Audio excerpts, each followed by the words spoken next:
Good evening, all. So, students, what we are going to study today is the most crucial part of GST, or rather, for that matter, any taxation subject. It is called as levy.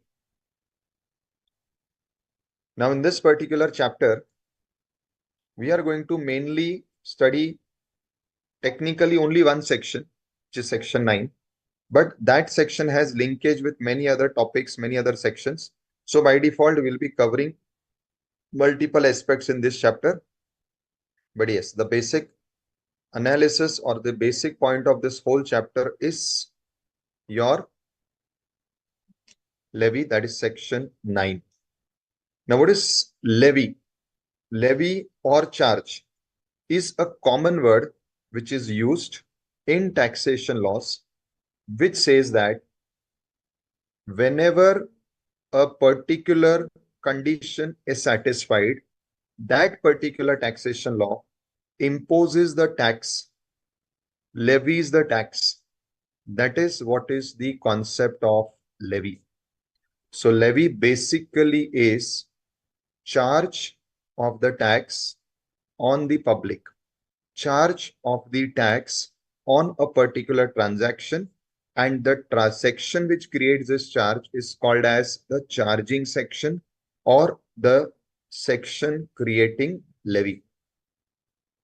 In GST law, this section is section 9. Now, section 9 is the core section which deals with the levy of GST. In the last lecture, we studied section 7, which was dealing with the taxable event, which is supply. So the taxable event is supply. However, the charging section which creates this charge is section 9. So first, let us be clear between the difference. So section 7, which we discussed in the previous two sessions, was the taxable event. And now what we are discussing is the charging section, the levy section, which is section 9. Yes, good evening, beta. So, Jeannie, let me ask you some questions. Okay. Is it okay? Yes, sir. Actually, I got late somewhat, I think. No problem, beta. So, are you in breath or या आप अभी भी half रहे हो? No, sir, I am okay. Okay. So, Jeannie, tell me, you would have studied charging section in income tax? Yes, sir. Which is section 4, correct? Yes, yes, sir. Then we studied charging section in customs, which is section 12. Yes, sir. The charging section of GST is section 9, which is called as levy, right? Yes, yes, sir. Now, which you would have studied definitely at inters level? Sir, actually, I have done IPCC, and when the But if you have GST... passed recently, then in last 7 years, if you have passed, then there is already GST in last 7 years, whether you are IPCC or inters. No, sir, actually, यानी मैंने पढ़ा हुआ है, ऐसा नहीं है. कोई बात नहीं ना. See, हाँ. anyways, I just want to have a discussion so that it can be more interactive, right? Yes, sir. So I just want to know, what do you remember about section 9?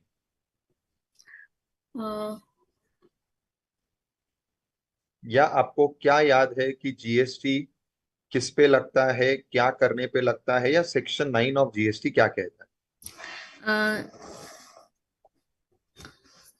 Sir, section 9 के अंदर पहली बात तो ये CGST और SGST से related है. Very good. क्योंकि सेक्शन 5 IGST पे लगता है, यानी सेक्शन 5 में IGST से रिलेटेड आपको चार्जिंग सेक्शन मिलेगा. करेक्ट. और when we do any transaction, when we purchase something, except immovable properties. Okay, beta. Then the in purchase and sale, the GST would be levy, and on different rates, when we provide service, it 18% GST would be charged. And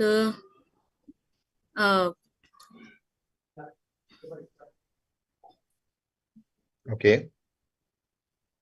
And when we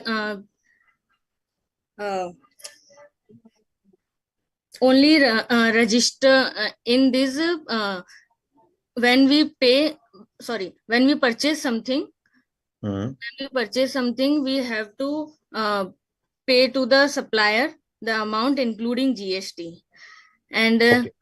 And when we sell, we will receive GST, and we will pay to the government that amount, and GST will be charged on taxable amount before TDS. Good. And sir,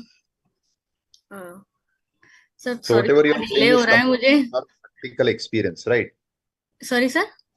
Whatever you are saying is coming from your practical experience of what you would have done in. There mostly in direct tax work has been Okay. done. No problem. But I have studied in the book. Which book means? Actually, sir, मैंने last time भी attempt दिया था ये. Okay, so at that time you would have studied. Yes, sir. Good. So let us then start with this subject from the Act itself. Now, I've also opened the Act, as I always prefer reading from the Act more. So let me show you the brief structure of the Act, so that when you're referring to the Act, as a professional, you should know how Act is designed, right? Yes, sir. So, okay. Now see, any Act starts with always a section 1, which is always fixed, which is called as the short title extent commencement. ये आप कोई भी act पढ़ोगे, you'll find the same section in all acts, whether it is Taxation Law, Companies Act, Labor Act, anything. And what this section basically deals with, extent it is applicable. So when you read SGST Act, it will say it extends to the whole of the state of Gujarat, whole of the state of Maharashtra, because it is a state act. But now, since we are reading a central act, it is reading like this, whole of India. Correct? Yes, sir.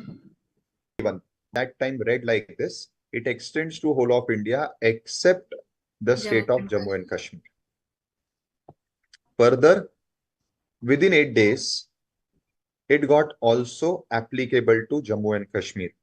So Jammu and Kashmir में वो 8 जुलाई 2017 से आया है. So originally here the act read, like if you would read earlier acts also, I'm sure you would have read like this. Many of our old acts read like this. What? It extends to whole of India except Jammu and Kashmir. Jammu and Kashmir. However, after the abrogation of article, which article? 370 and 35A. Very good. So it is mainly article 35A which got sir ये दो abrogated. चीज तो कभी भूल ही नहीं सकते. भूलना भी नहीं है बेटा, कभी नहीं भूलना है. Yes, sir. So after that, all your central laws got this point amended, where it says now it extends to whole of India. Yes, sir. So this is the extent. And third is the commencement. Commencement is the date from which this act applies. Like if you read the Income Tax Act, it says it is applicable from 1st April 1962. Correct? Yes. This act interestingly says that it shall come into force on such date as the central government may by notification in the official gazette appoint. जिसको हम एक और word use करते हैं, notified date. आपको यहाँ पे देखो नीचे आएगा डेफिनेशन में.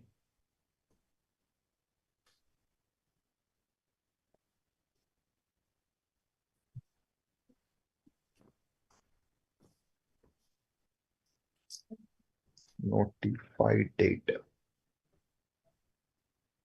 notification.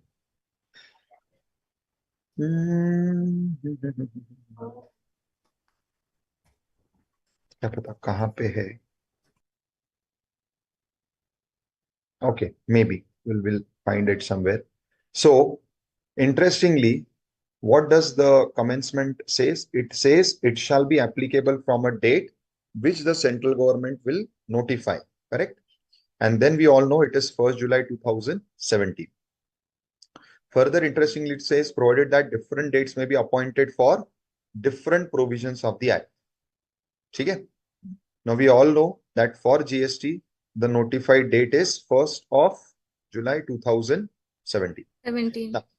Now see, first section 1 is your title commencement. अच्छा, एक और चीज ध्यान दो, इसको चैप्टर्स में एक्ट को डिवाइड किया है. सो this is chapter 1 which is the preliminary.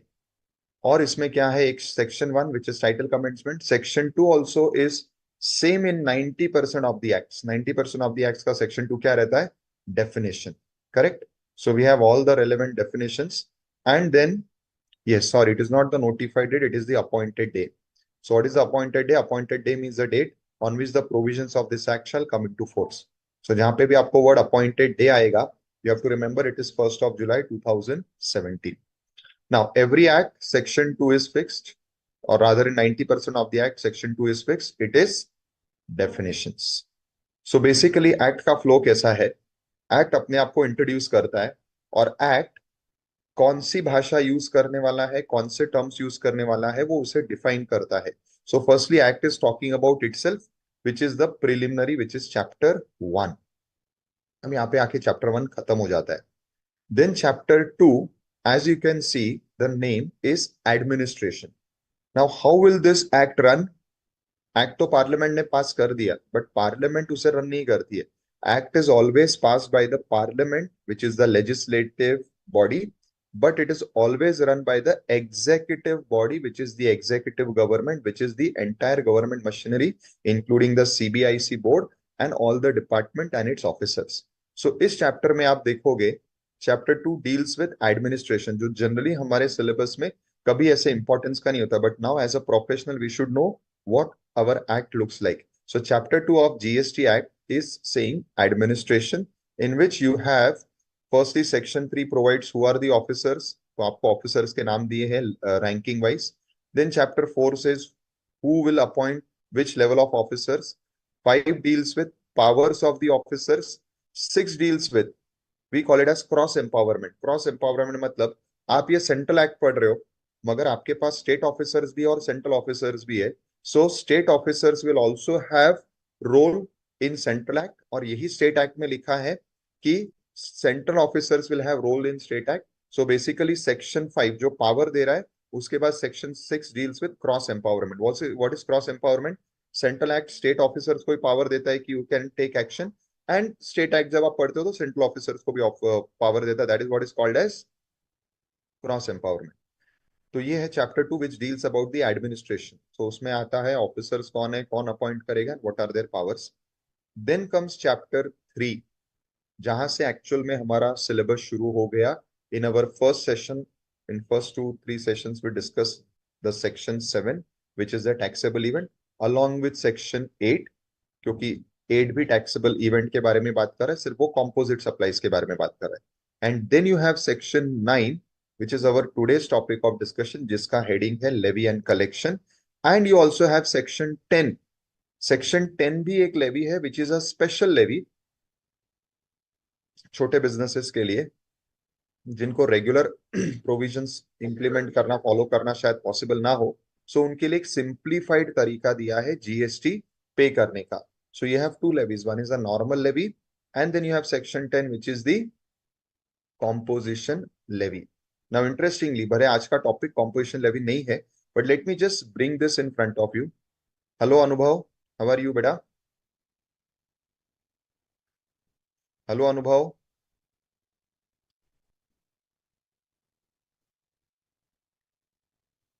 अनुभव.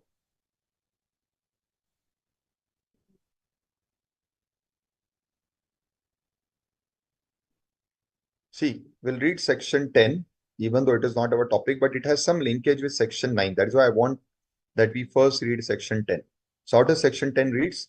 Notwithstanding anything contained to the contrary in this act, but subject to provisions of 9394. So section 10 जो एक parallel levy create कर रहा है, this section 10 is also subject to 9394, means 9394 section 10 को लागू होगा, भले otherwise it is saying notwithstanding anything to the contrary content. So बाकी सब चीजें इसको लागू ना हो, बाकी सब चीजों को ये सेक्शन ओवरराइड करता है पूरे एक्ट को. But for the purpose of 9394 जो हम आज पढ़ेंगे, this section is subservient, means 9394 is superior. Also interestingly what this section says कि जो भी रजिस्टर्ड पर्सन है जिसका टर्नओवर स्पेसिफाइड लिमिट के अंदर है, दे मे ऑप्ट टू पे. तो this is an optional section. So ये ऑप्शनल लेवी है. तो जिनका भी टर्नओवर स्पेसिफाइड लिमिट के अंदर है, they can opt for this. And what will happen if they are opting for this? They will pay in lieu of tax which is payable by them under the main charging section, which is 9(1). So 9(1) में जो normal rule है tax levy का, उसकी जगह पे they will pay the tax which is mentioned in section 10. So this is a parallel levy, this is an optional levy, and it is mainly for the small businesses, which is called as composition dealers. Yes, Anubhav beta, no problem. Camera आपका on भी रहेगा, तो in fact I'll feel better. In fact, I'll expect that if you all can put your camera on. Otherwise, I always speak to the laptop and it is, आप सोच सकते हो कितना नीरस होगा खुद से बात करना. In fact, if you all keep your cameras on, it will be more for me. I'll feel I'm actually speaking to live students. So if possible, you may keep your camera on, and no problem. Even if it was put on by mistake, Anubhav, not a problem.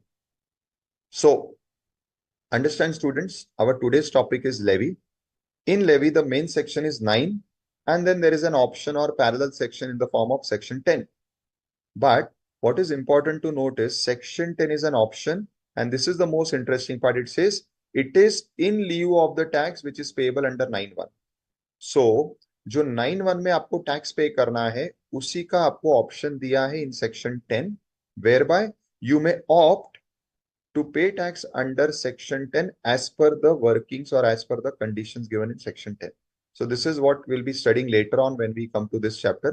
But I just thought before I go to the main levy section, since there is a linkage given in the law, we go by the linkage. Now, we start with the main section levy, section 9. As you can see, there are 5 subsections. Now in 5, we first start with subsection 2. Ginny, can you read for me, please? So at least if I make you all read, I'll feel that I'm dealing with live students. Ginny, can you read the subsection 2 for me, please? Yes, sir.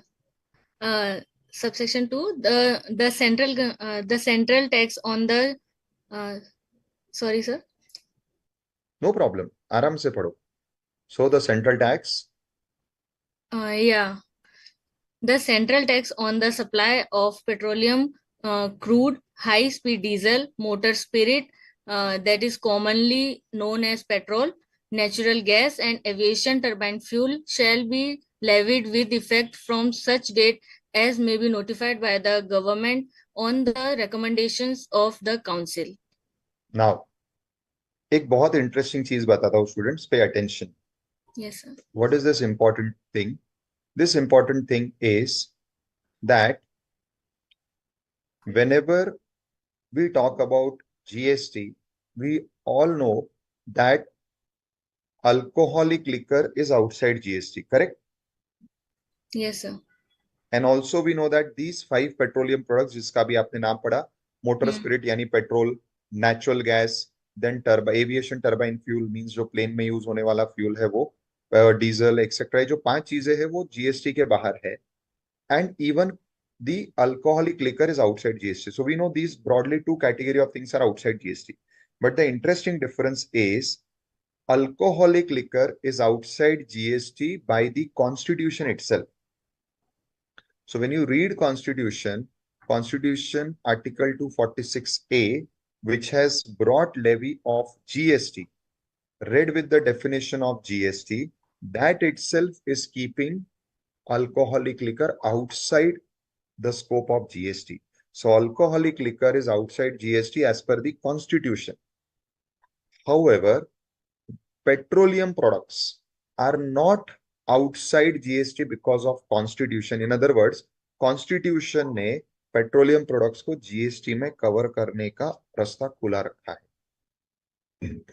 However, when the GST law was being drafted, all the state governments, they mutually by consensus discussed and decided that for the time being, they will first let the entire GST law settle and then they will bring in the petroleum products. Why they did this? Because petroleum is one of the major sources of revenue for state. In fact, these both, the liquor is also the prerogative of state, and even petroleum is also the prerogative of state. Now, the states did not want to lose their power on the main crucial two items. Liquor is anyways outside constitutionally, but petroleum products they wanted to bring under GST because ultimately petrol business में use होता ही है, and they want to bring everything which is used in business into GST. So petroleum को constitutionally GST से बाहर नहीं रखा है. Constitutionally, petroleum is covered in GST. However, for the time being, mutually all states decided that we will defer GST on petroleum product. अब वो कैसे defer किया है? जो मेन सेक्शन है जो GST लेवी करता है, जिसे हम लेवी बोल रहे हैं, जो भी हम पढ़ रहे हैं, उसी सेक्शन में सबसेक्शन 2 क्या बोलता है कि ये जो सेंट्रल टैक्स है, इधर इन्होंने सेंट्रल टैक्स क्यों बोला? Because you are studying CGST.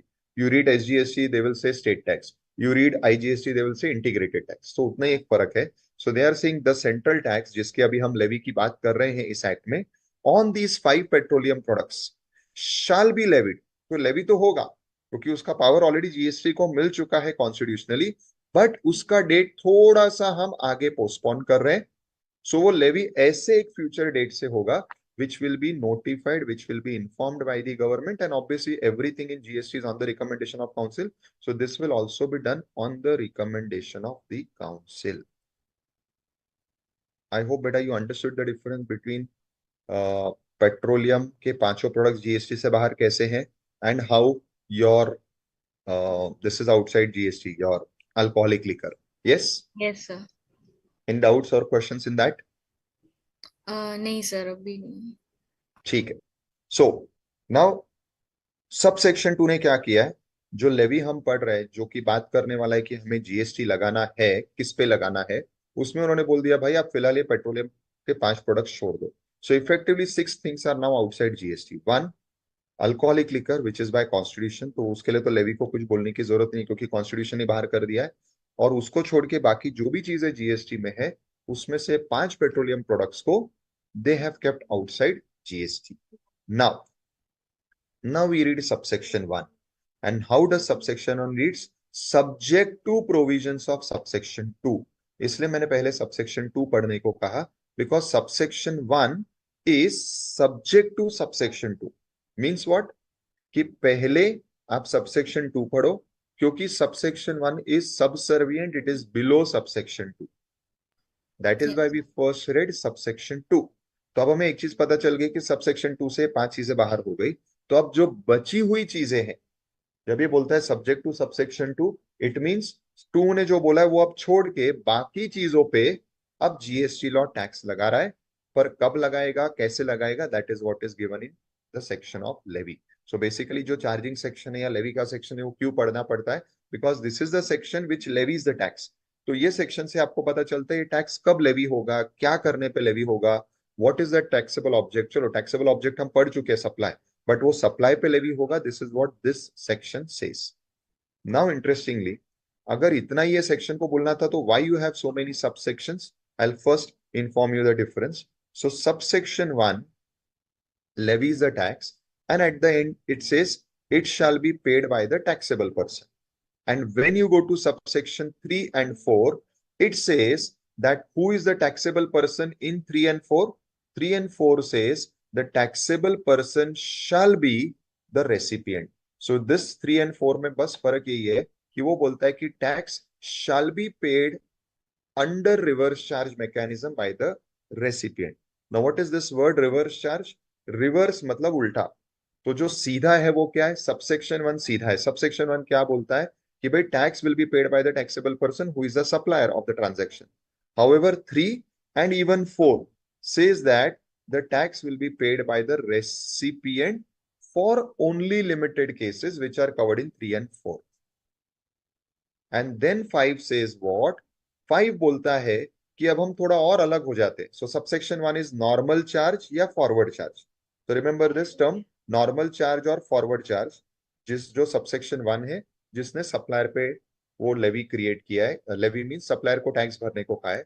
Then 3 and 4 are reverse charge, जिसने रेसिपिएंट को टैक्स पे करने को कहा है। And 5 goes a step ahead, वो बोलता है ना सप्लायर ना रेसिपिएंट, तीसरे पर्सन को बुलाए। और उसने किस तीसरे पर्सन को बुलाए? उसने बोला है ये जो ऑनलाइन पोर्टल्स होते हैं, जिसे यहाँ पे नाम दिया गया है इलेक्ट्रॉनिक कॉमर्स ऑपरेटर, सादी भाषा में आपके ऑनलाइन एप्स, ऑनलाइन पोर्टल्स, जो इसको अब हम शॉर्ट में बोलेंगे ईसीओ। सो इन्होंने ईसीओ को टैक्स पे करने के लिए कहा है। सो ब्रॉडली 9 में लेवी किस पे है वो तो अब हमें भी ऑलरेडी पता है, इट इज ऑन सप्लाई, थोड़े और डिटेल्स हम पढ़ेंगे, but mainly 9 tells you who will be liable to pay this tax. And उसमें फिर 3 कैटेगरीज है, subsection 1 normal charge, subsection 3 and 4 which is a second category, that is reverse charge, and then subsection 5 which is a special charge which is on the e-commerce operator. Have you understood all this? Yes, sir. Now we read subsection 1 in detail. So subject to provisions of subsection 2, यानी वो 5 चीजों को छोड़ के, there shall be levied a tax called the central goods and services tax, जिसको हम CGST बोलते हैं। किस पे लगेगा ये? On all intra-state supplies। अब क्योंकि हम CGST पढ़ रहे हैं इसलिए इंट्रा पढ़ेंगे, IGST हो तो यहाँ पे इंटर आएगा। So it will be levied on all intra-state supplies of goods or services or both। So basically levy किस पे है वो सबसेक्शन 1 बता रहा है, it is on the interstate supplies of good services और बोथ। फिर आगे उसने वापस रिपीट कर दिया एक्सेप्ट अल्कोहलिक लीकर, क्योंकि कॉन्स्टिट्यूशन ने उसको बाहर ऑलरेडी कर दिया है। नाउ क्योंकि जीएसटी जो लग रहा है that is levied at some percentage. अब जब भी परसेंटेज से टैक्स लगता है we call it as ad valorem tax. Ad valorem is a Latin word where ad means on, valorem means value. So ad valorem means on value. So GST is a tax जिसको हम value पे calculate करते हैं, इसीलिए उसका rate percentage में दिया है, and that is why it is called as ad valorem tax. तो आगे इन्होंने क्या कहा है चार्जिंग सेक्शन में कि क्योंकि ये वैल्यू पे कैलकुलेट करना है, वैल्यू पे लेवी करना है, तो ये वैल्यू कैसे आएगी? For that they say go to the valuation chapter which is section 15 read with the various rules. So valuation is covered in section 15। और फिर कहा है and at such rates which will not exceed 20%। यानी GST का highest rate कितना होगा? what could be the what can be the maximum rate at which GST can be levied? Both CGST and SGST combined. आप अपने हिसाब से answer दे सकते हो, आप इंडिविजुअली बोलो, आप कंबाइंड बोलो। Sir, combined it will be 40% then. Yes, so maximum rate जिस पे टैक्स लगा सकते हैं Yes, sir. इस 40 फॉर टोटल और independently for CNS 20। 20%. But today the government has not use this full rate. उनका अभी तक जो मैक्सिमम रेट है वो कितना है? What is the maximum rate of GST बेटा today? It is 18%? 28। 28, yes, yes. Correct. So half 14 CNS 14%, yes. and total is 28. So the section gives them power to levy up to maximum 40, that is half of 2020, but they have till now only reached up to 28। अब ये rates क्या होंगे? They may be notified। So जो rates है that would be notified by the government। और इसके लिए आपका rate notification है, goods का अलग है, services का अलग है, and वापस it is again on the recommendation of council। And then it says and collected in such manner as may be prescribed। याद रखना जब भी ये फ्रेज आएगा एज मे बी प्रिस्क्राइब्ड, ये वाला as may be prescribed, it means आपको rules देखना है, क्योंकि कोई भी चीज प्रिस्क्राइब कहां पे होती है? In rules. So it shall be collected in such manner, इसीलिए कलेक्शन का जो पूरा प्रोसीजर है वो सब आप रूल्स में पढ़ते थे। So it shall be collected in such manner as may be prescribed and shall be paid by the taxable person। So this is why it is forward charge। So it will be paid by the taxable person। This is clear to all yahan tak? Yes, sir. Now we come to subsection 3 which says, so subsection 1 ne kya bola? We are levying tax on intrastate supplies of goods, services or both on the value which will be as per 15 and at such rate which will be fixed by the government on recommendation of council and which will be notified So you read the rate notification to know the exact rate of each goods or each service, but the rate cannot exceed 20 for C, 20 for S, and 40 for I. Fine. Now, first section says or creates the main levy, and at the end says and shall be paid by the taxable person. तो जो भी levy है, please understand there is a difference between levy and the payment. The levy is not on the supplier or the recipient. आप किसी भी तीनों categories में जो कि फॉरवर्ड चार्ज, रिवर्स चार्ज और स्पेशल चार्ज है, कहीं पे भी ये नहीं पढ़ोगे कि levy is on the person. Because we are talking about indirect tax, the levy can not be on the person. Indirect tax का यही स्पेशल पॉइंट है कि levy is always on the transaction. So यहाँ पे वो transaction क्या है? The transaction is inter state supplies और इंट्रा स्टेट सप्लाईज. तो जब आप सी और एस पढ़ते हो इट इज इंट्रास्टेट, आप आई पढ़ते हो तो it is interstate. So the transaction is leviable under indirect taxes. मगर अल्टीमेटली पे तो कोई पर्सन करेगा, तो आगे उन्होंने क्या कर दिया है, it is saying that and it shall B paid bye. Subsection 1 बोलता है taxable person, which means supplier. Now what does subsection 3 से? Subsection 3 says the government may on recommendation of council, again by way of a notification, do what? Specify the categories of supplies. कुछ supplies को वो बताएंगे, specify करेंगे, of good service और both, जिसका tax कौन pay करेगा? Will be paid on reverse charge basis by the recipient of such goods और सर्विसेज ऑफ बोथ. तो लेवी तो सबसेक्शन 1 के हिसाब से होना है. So main levy is subsection 1. But जैसे सबसेक्शन 1 ने एंड में क्या कह दिया था कि it will be paid by the taxable person, subsection 3 क्या कह रहा है? बाकी सब तो सबसेक्शन 1 से पूछना है. सिर्फ कुछ केसेस में जो कि गवर्नमेंट नोटिफिकेशन द्वारा आपको बताएगा, द टैक्स जो लेवी ऑलरेडी हो चुका है as per subsection 1, it shall be only payable. तो उसका पेमेंट करने का जिम्मेदारी किस पे डाल दिया है? It shall B paid on reverse charge basis by the recipient of that particular supply. So in subsection 1 it is a taxable person which is supplier. In subsection 3 और बाद में नीचे 4 पढ़ेंगे, दोनों में it is the recipient of such good service or good. And then it says and all the provisions of this act shall apply to such recipient as if the recipient is the person who is liable for paying the tax. तो इन्होंने कहा है कि कुछ specified cases में the person who is liable to pay the tax is the recipient. So levy recipient पे नहीं है, वैसे भी levy person पे होती नहीं है indirect tax में. ऊपर सबसेक्शन 1 में भी levy person पे नहीं है, सबसेक्शन 3, 4, 5 कहीं पे भी levy person पे नहीं है. Levy is on the transaction of supply, interstate, intrastate. But the responsibility, the onus to make the payment is on some person. It has to be on some person. So it is saying, firstly, in subsection 1 it is on the taxable person who is supplier, and in subsection 3 and 4 it is on the recipient, and then recipient is the person who is liable for paying the tax. In other words, now recipient becomes a taxable person, but only in relation to 3 and 4. तो 3 और 4 में आप जो पढ़ रहे हो उसके लिए who is the person liable for paying tax, in other words who is the taxable person, क्योंकि taxable person कौन है? Person liable to pay tax, उसी को हम taxable person बोलेंगे जिस पे टैक्स लग रहा है, जिसको पे करना है. So in 3 and 4 it is the recipient, in 5 it is the e-commerce operator, and in 1 it is the supplier. Is this clear? Yes, Chini beta, is it clear? Yes sir. Hello Hemant beta, you are late. Hemant.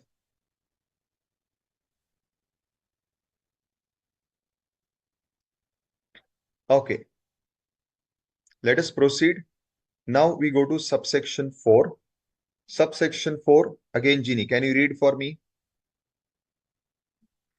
Yes sir. Read subsection 4. Now why I'm making you read, let me tell you. After reading you will tell me what is the difference between 3 and 4. क्योंकि दोनों में एक चीज तो common है कि it is liability is put on the recipient. But then अगर recipient पे liability रखनी थी तो why you have 2 subsections? So I want you to tell me the difference. That is why I'm making you read.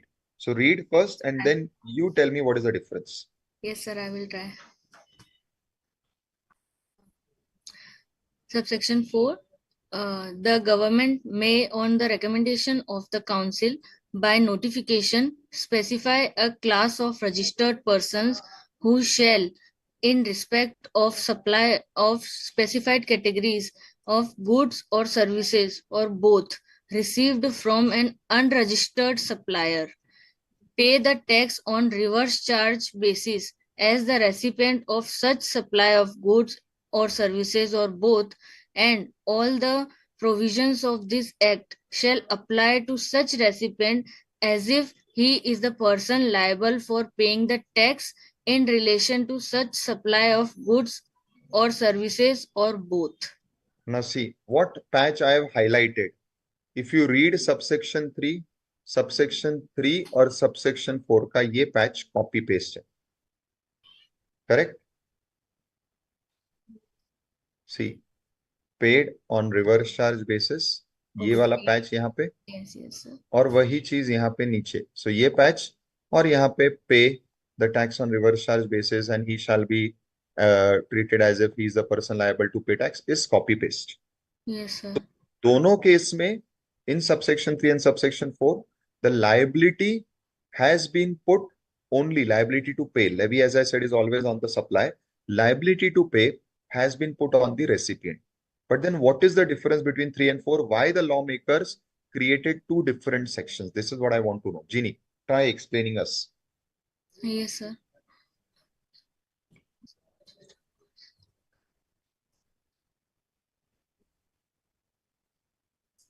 Sir, here they talked about the unregistered supplier. Okay, very good. As a एक minute, sir, please. No problem. Even others, I'll request anybody who wishes to answer this. See now, see this is something which is very critical of a part of the law. And also you have studied earlier, so that is why I'm involving you so that it is not one-sided and you are also able to focus more. So others also, Hemant and Vignesh, if you wish to add anything, please raise your hand and you may also explain. So my basic question is under subsection 3 and subsection 4, the law is saying that the liability to pay tax is on the recipient, which is same in both. My question is, what is the difference? Why the law created two different subsections? Because there is some difference. What is that? Sir, Please, Beta, go ahead. subsection 3 exclusively says that both supplier and recipient should be a registered person. Not Yes, necessary. Is 3 saying that, Beta? Is 3 saying that? By interpreting 4, I'm assuming that, sir.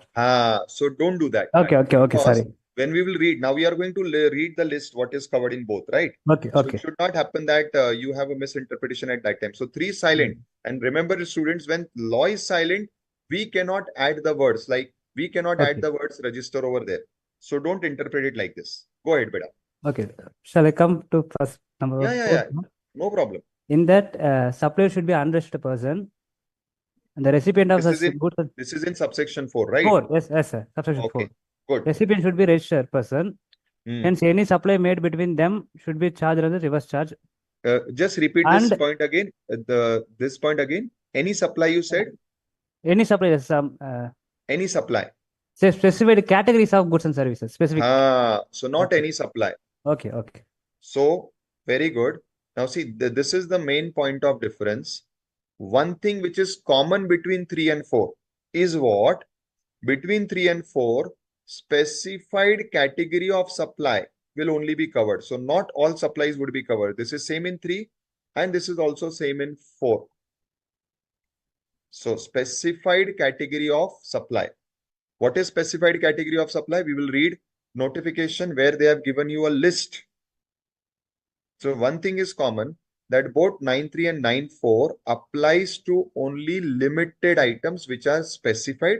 How they are specified? By notification that we are going to see. Right. Now the difference is, as rightly pointed out, in subsection 4, the recipient, again, is not mentioned whether registered or unregistered. It is mentioned that the recipient is registered and the supplier is unregistered. So subsection 4 requires that the recipient is a registered person and the supplier is an unregistered person. Whereas there is no such requirement in section 9 subsection 3, whether they should be registered, whether they should be not registered, nothing is specified. So subsection 3 can cover any combination, supplier registered, unregistered, recipient registered, unregistered, or both registered. It can have any combination, but subsection 3 will limit itself only to the specified goods service. Subsection 4 will also limit itself to specified goods and service, but 4 has one more requirement, that the supplier is unregistered and the recipient is registered. I hope this is clear to all students. Yes, sir. Anybody has any further questions or anything there? Yes, anybody wants to add something, wants to ask something?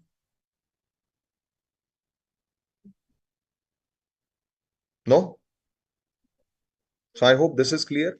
What is the specified category that we are going to discuss as we proceed in the chapter?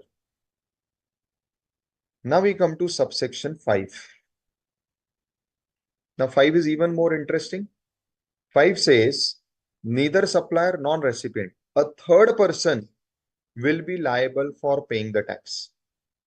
Again, only on specified categories of supplies. And most important, as on date, subsection 5 only covers specified categories of service. 3 and 4, which is under RCM, covers both. It may be goods also, it may be service also, it may be both also. For the time being, in 9.5, they are only covering specified categories of services. Fine. And what they are saying, that on specified categories of services, the tax shall be paid by the e-commerce operator if the services are supplied to it. What is e-commerce operator? It is the online website. Like, first I'll give you what are the examples of that, and then we'll see what is the specified category cover here. So today, you are booking hotel, you are booking flights, you are availing services of any type of plumber, any type of electrician, again by going through a website, booking it. Then you go to the Rapido website, you can book a two-wheeler or a four-wheeler cab if you want to travel somewhere. So you have websites. You have the Red Bus website for booking a seat in a bus. So you have so many websites which help you to book a particular service. This is what they are saying, that such service is supplied through it. Now see, just minute reading, they have not said supplied by it, because no app is supplying the service. The app is only acting as a middleman to connect you and the supplier. So supplier is somebody else. See, all these cab owners or the rickshaws or the different types of transporters, they are not this website. Website does not own any of them. They are like you and me, who have just gone to the website, registered themselves as a supplier on the website. Now, when we and all of us, you and me, want to book any of these facilities, we go to the website as a consumer. We try to locate by putting our address of pickup and drop.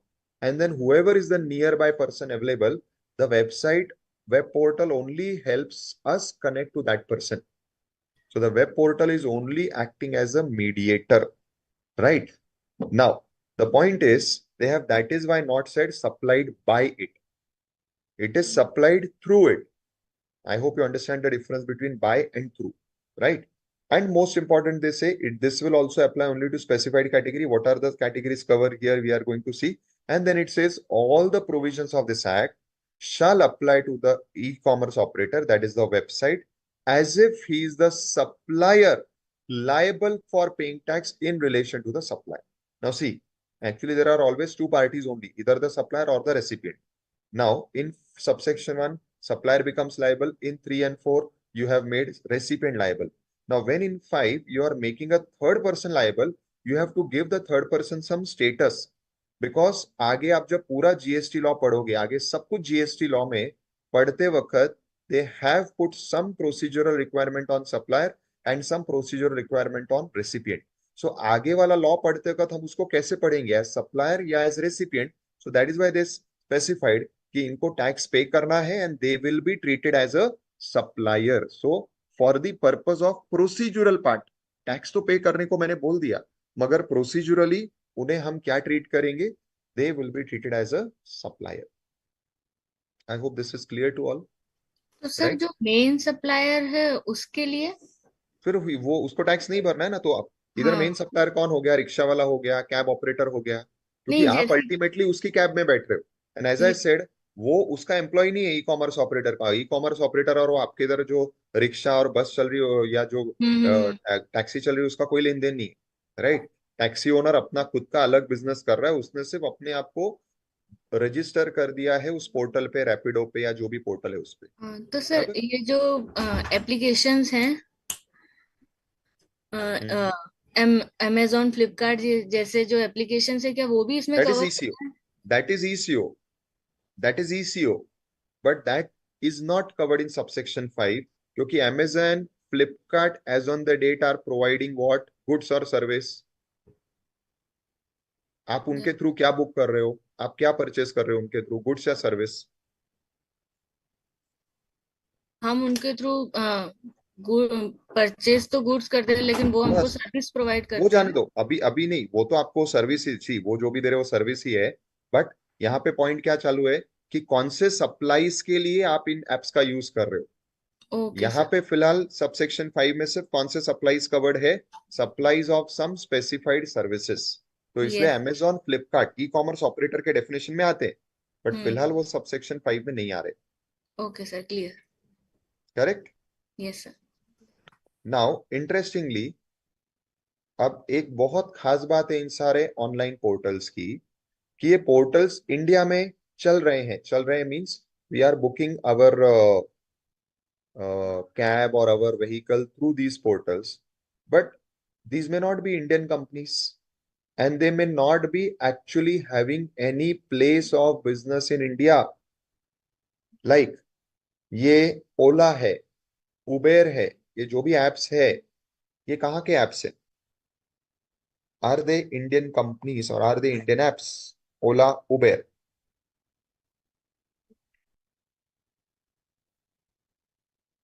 Anybody knows? Ola, Uber, ये जो दो common सबसे examples है. बाकी तो फिर अलग अलग आए, जुगनू, Rapido. Okay. Yes. So these all are not Indian apps, as Hemant has rightly pointed out that इनमें से एक ऐप अमेरिकन है. नाउ दैट अमेरिकन ऐप, चलो दूसरा एग्जांपल ले लेते हैं ना, भले वो एग्जांपल 9-5 का नहीं, just to give you an example, Facebook या एक्स या इवन व्हाट्सएप, ये सब इंडियन एप्स हैं क्या? Answer is no. None of these are Indian. TikTok जो बैन हो चुका है, या यूट्यूब जो आज चल रहा है अभी भी, none of these are Indian apps. मगर इंडिया में ही सबसे ज्यादा चल रहे हैं. सबसे ज्यादा इसके शायद कस्टमर बेस इंडिया के ही होंगे, सबसे ज्यादा सब्सक्राइबर्स इंडिया के होंगे, और आज की तारीख में तो सबसे ज्यादा इसके ऊपर जो रील्स और वीडियोस बना के डालने वाले हैं वो कंटेंट क्रिएटर्स भी शायद इंडिया के होंगे. But these are not Indian apps. Point is what, the same thing में हैपन विद दिस ईसीओ. अब आपने बोल तो दिया ईसीओ को कि भाई आपको टैक्स भरना है, we will treat you as a supplier, मगर आप उनको पकड़ोगे कैसे? How will you make them register and pay tax? Because they are sitting outside India. That is why the law has put this condition, provided that where ECO does not have a physical presence, भाई उसने India में कोई दुकान खोला ही नहीं, कोई office, कोई existence है ही नहीं in taxable territory. Taxable territory, remember, wherever they use this word, they are talking about India. So it has no physical presence in the taxable territory. Then what will happen? Any person, what is the word? Any person representing such ECO for any purpose in the taxable territory shall be liable to pay tax. So कोई भी person उस eco को India में represent कर सकता है। वो represent करता है मीन जिसको अपन बोलते हैं वो उसका एजेंट बन जाता है। So the person who wants can become an agent, can become a representative of that app. तो फिर वो ऐप फिजिकली प्रेजेंट नहीं भी है इंडिया में चलेगा, उस ऐप को सिर्फ क्या करना है, अपना एक इधर एजेंट अपॉइंट करना है, first. Second, provided further that where the e-commerce operator does not have physical presence in the territory and also does not have a representative, such electronic commerce operator shall appoint a person in the taxable territory for the purpose of paying tax and such person shall be liable। तो आप खुद भी नहीं हो और अगर कोई आपका रिप्रेजेंटेटिव नहीं है तो हम आपको यहाँ पे बिजनेस ही नहीं करने देंगे, इन शॉर्ट। जैसे कि हमने कुछ एप्स को बीच में बैन कर दिया था, ठीक है, उसका रीजन जीएसटी नहीं था, उसका रीजन सिक्योरिटी और बाकी चीजें थी, but the government has this power कि they can block these apps. So अगर आपको यहाँ पे अपना ऐप चलाना है, you will have to create either your physical presence or you will have to appoint a person who will be acting on your behalf, so that कि भाई हम किसको पकड़ सके ना, भाई कल हमने आपको तो बोल दिया भाई आपको टैक्स भरना है, अब अगर आप टैक्स नहीं भर रहे तो जैसे हम बाकी लोगों को पकड़ते हैं, उन पे एक्शन लेते हैं, तो यहाँ पे हमें कोई तो चाहिए पकड़ने के लिए। So that person will now be the person who will be liable. I hope this is clear. So this is the broad levy section, जिसमें 3, 4 और 5 में स्पेसिफाइड केसेस कौन से हैं, that is what we are going to study. ठीक है, anybody has any questions with this? Yes, students, anybody, any questions? You may unmute. Please interact with me so that for me also it is a very live session. So आप बात करते रहिए, अपने points put forth करते रहिए. Let us have a more live discussion rather than a chat-wise discussion. Clear, sir. Yes, Hemant, Vignesh. Yes, sir. I understood, sir. Yes, we will talk. Please talk बेटा, it will, क्या होता है मेरे लिए भी थोड़ा सा फिर ज्यादा एंगेजिंग हो जाता है सेशन, वरना just imagine I am sitting and in front of me I am only looking at myself because my video is on for me और I am looking at the laptop, that's it. So बोलते I ना, understood. जिंदगी जिंदगी कितनी नीरस हो जाती रहेगी, can you imagine? Yes, sir. Yes. So keep talking, right? Okay, sir. Okay, sir. Perfect. Now, with this background in mind, let us go to the detailings. So I've opened the module, which is the best material I find for studying anything.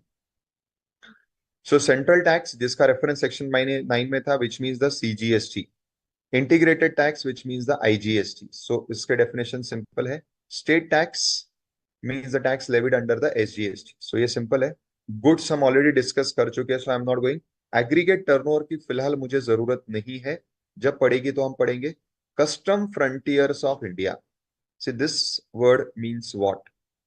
जब भी आप India में enter करते हो, one is our Indian boundary, जिसे हम बोलते हैं टेरिटोरियल बाउंड्री या territorial limits, which is in the water. अब उसके बाद आता है land, which becomes your land boundary, and then you have the custom boundary. Now what is the custom boundary? Custom boundary is the custom area. ये mainly कहाँ पे काम में आता है? If you remember customs subject, goods India में आ रहे हैं, सो इंडिया में आना मतलब पहले टेरिटोरियल वाटर्स में आ गए, फिर वो हमारे लैंड पे अनलोड हो गए, और फिर वो पड़े हैं कस्टम्स के पास। They are under the control, under the entire authority of customs, and till that point it is not import. Import happens, if you all remember, जब आप वो गुड्स क्लियर करते हो फ्रॉम कस्टम्स, जिसको हम यहाँ पे बोलेंगे when the goods cross the custom boundary or custom frontiers and you get the goods. So that is what is the meaning of custom frontiers. It is the boundary or limits of the customs. और वो कैसे पता चलता है? जो भी custom का area है, जैसे कस्टम का स्टेशन, कस्टम का वेयर हाउस, कस्टम का godown, all this becomes the customs area, and that is what is called as customs frontier. Now this definition, चलो अगेन थोड़ा सा इंटरैक्टिव करते हैं. नाउ भले आपने पहले पढ़ा या नहीं, it makes no difference, we all understand English. Read करना है आपको, मुझे बताना है प्रैक्टिकली इसमें कौन आएगा। Give me real life example. अब हम जो भी पढ़ेंगे ना, will connect it to real life so that you will understand this, so that you can remember it, and also in exams you'll get the real life cases only, not these theoretical language. So tell me, who is covered in this?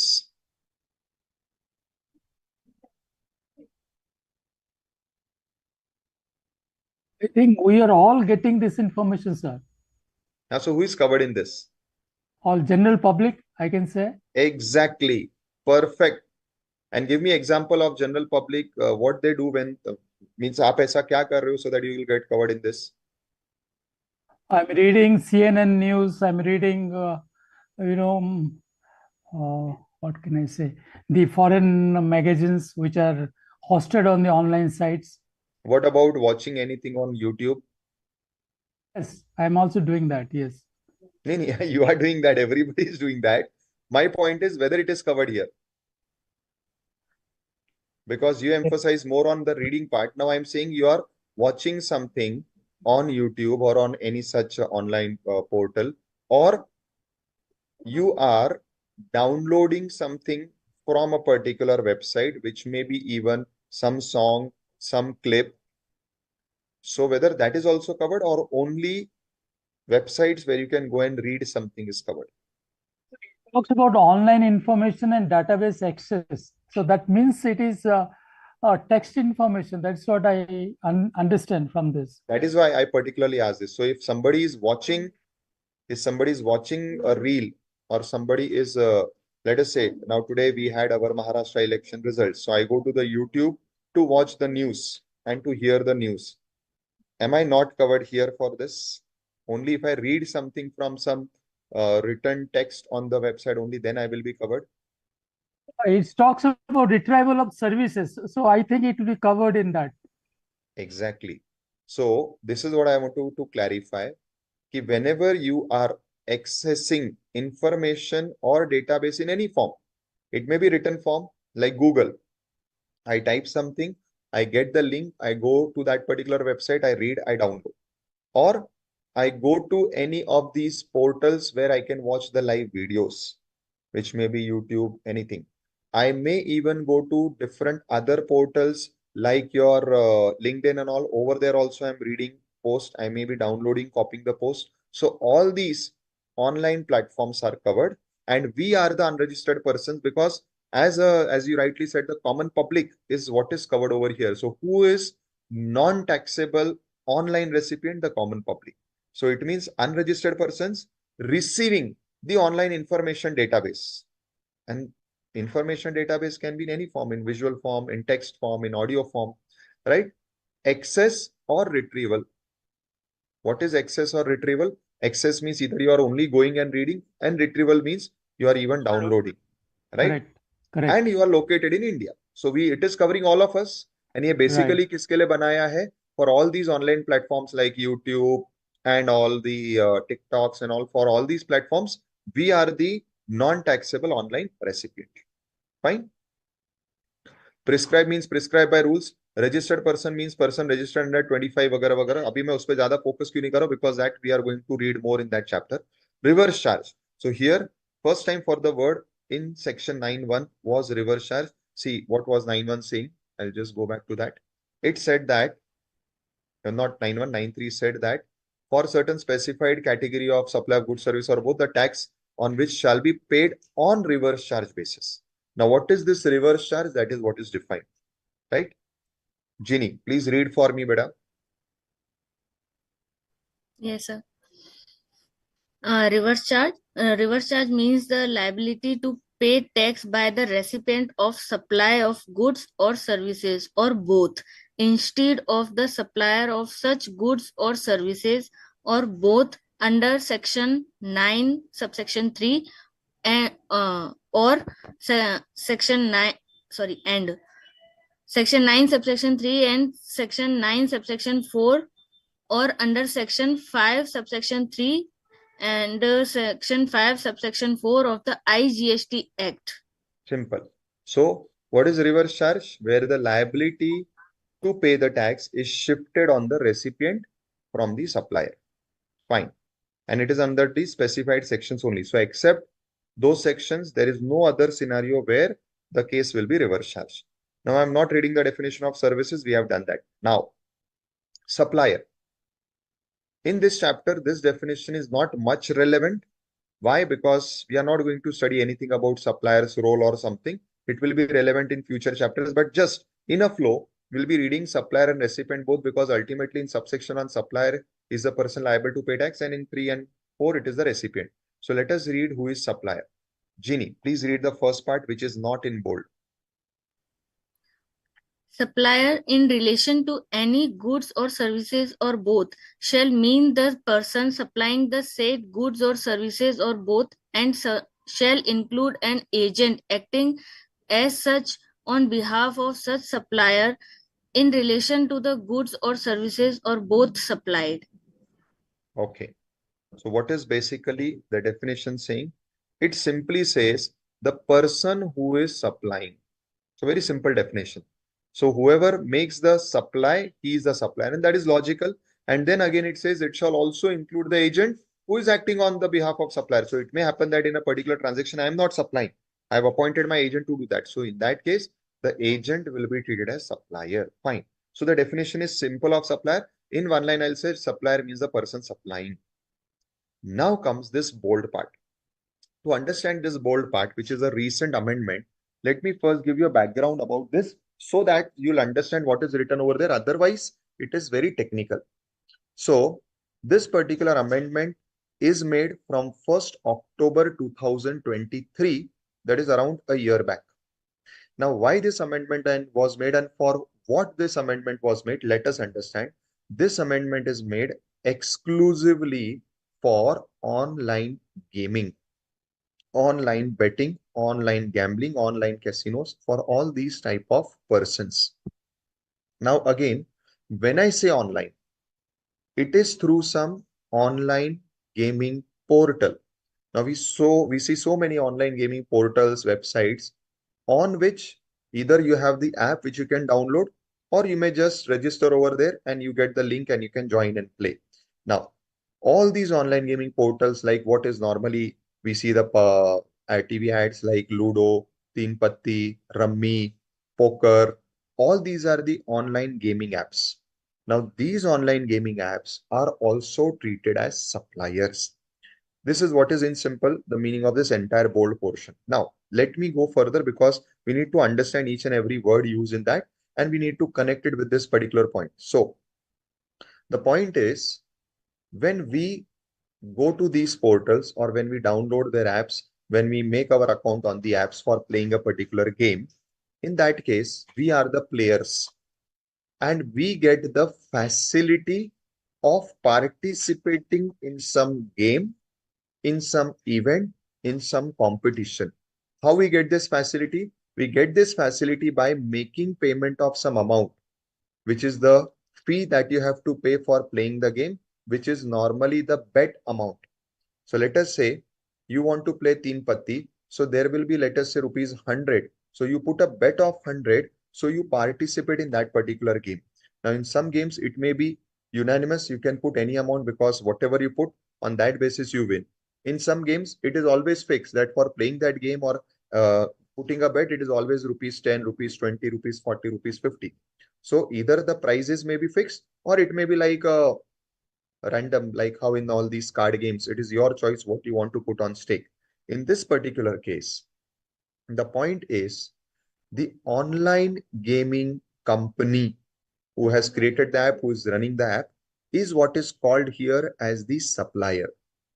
What is the supply? The supply they are saying is the actionable claim. Now you'll say, sir, what is the actionable claim over here? If you'll remember, we had discussed actionable claim in detail, which is an outstanding amount on which you have a claim, which you can recover legally by taking a legal action in the court. That is what that outstanding amount, like your debtors, etc., is your actionable claim. Now here, what is this actionable claim? Understand this. When I put a bet, when I put this 10 rupees or 50 rupees or 100 rupees in any online gaming app, I get that particular, what I will say, right to participate in their bet or to play that particular game. And this right is coming with an indirect promise from the gaming company that if you win this particular game, contest, event, whatever they are organizing, then you will get a particular amount in return. So you have a claim on that particular amount. So this particular facility that you participate in this event, in this game, in this contest is given by the online portal. And this facility is like an actionable claim, because if I win this particular game contest, then I will get a particular amount which is promised. So that is where the online gaming company becomes a supplier of this actionable claim. What is this actionable claim? If I win that particular tournament or game, that is the actionable claim, and they are termed as supplier. Now see, I'll read this. So keep in mind at the background here, the definition of supplier is covering those online gaming companies. What it is saying? However, a person who organizes or arranges, directly, indirectly, you can leave this. So he is organizing or arranging what? Supply of specified actionable claims. What is supply of specified actionable claims? It is that they are taking a bet amount from you, and in return there is a promise that you will get a specified sum, obviously if you win. So this is what is they are promising. That promise is supply of actionable claims. Now, including a person. So either they are supplying it, or it also includes a person who owns, operates, or manages the digital or electronic platform. So please understand, the supplier is the company who is owning this platform, the app on which you go and play. For such suppliers, so we practically see, either you go to the casino, then the casino owner becomes a supplier, or you simply log into a particular app, you download an app, you make your account over there. In that case, the app becomes the supplier. So that is what they have clarified, including the person who operates or manages the app.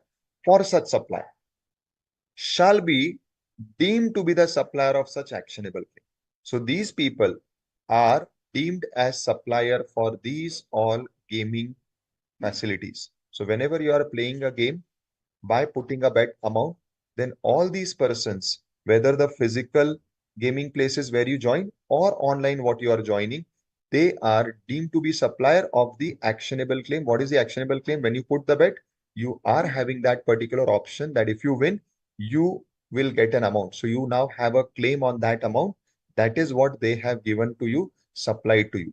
Now, how is this supplied? Whether such actionable claims are supplied by him or through him. Now, this is interesting. Either where you are going for physically playing the game, you are directly in connect with the owner. So it is either by him or it is through him. Now, what it is through him? See, when we are playing game on some online app, it may be possible that the person who is actually going to pay this money is not the app. It is the other players, because everybody is putting 100 rupees as the bet. Whoever wins get the money. So, but this money is not paid by the app. But what the app is doing, it is collecting money from everyone, and through that app, you will get the money. So they are saying either you are playing with the owner itself, or you are only playing through him. That is, he will collect all the actionable claim and give it to you. And whether this consideration is in money form. So you have put this stake in money, which may be in Indian currency, foreign currency. We have already said the definition of money, money's worth, or even in virtual digital assets. What are virtual digital assets? It is all these type of cryptocurrencies. So now in many of the online gaming apps, you are allowed to play using cryptocurrencies and all. So even such cryptocurrencies are covered, so including virtual digital assets. For the supply of such actionable claim is paid or conveyed to him or through him or placed at his disposal. So either he himself is going to pay the supplier, or the amount is kept at his disposal. What is at his disposal? He has collected the money from every one of us, and it is at his disposal that he will give it to the person who wins. So see how vastly they have made this definition. And then it says all the provisions of this act shall apply to such supplier of specified actionable claim as if he is a supplier liable to pay tax, वगैरह वगैरह. I hope this is clear to everyone. Taxable supply means supply of goods or service or both, which is leviable to tax. So in short, all the supplies which are covered in section 9 on which the tax is levied are taxable supplies, which are outside section 9 are not taxable supplies. Now, what is a non-taxable supply? It means supply of goods, service or both, which is not leviable to tax, either under C or S or I.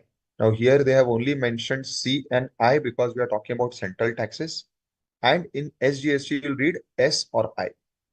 Now, taxable person, who is a taxable person? Means a person who is registered or liable to be registered under section 22-24. So important, taxable means a person जिसको tax pay करना है, which will mean a registered person and which will also mean who has not yet taken registration but is liable for registration. Why liable? Because you have satisfied all the conditions of paying tax.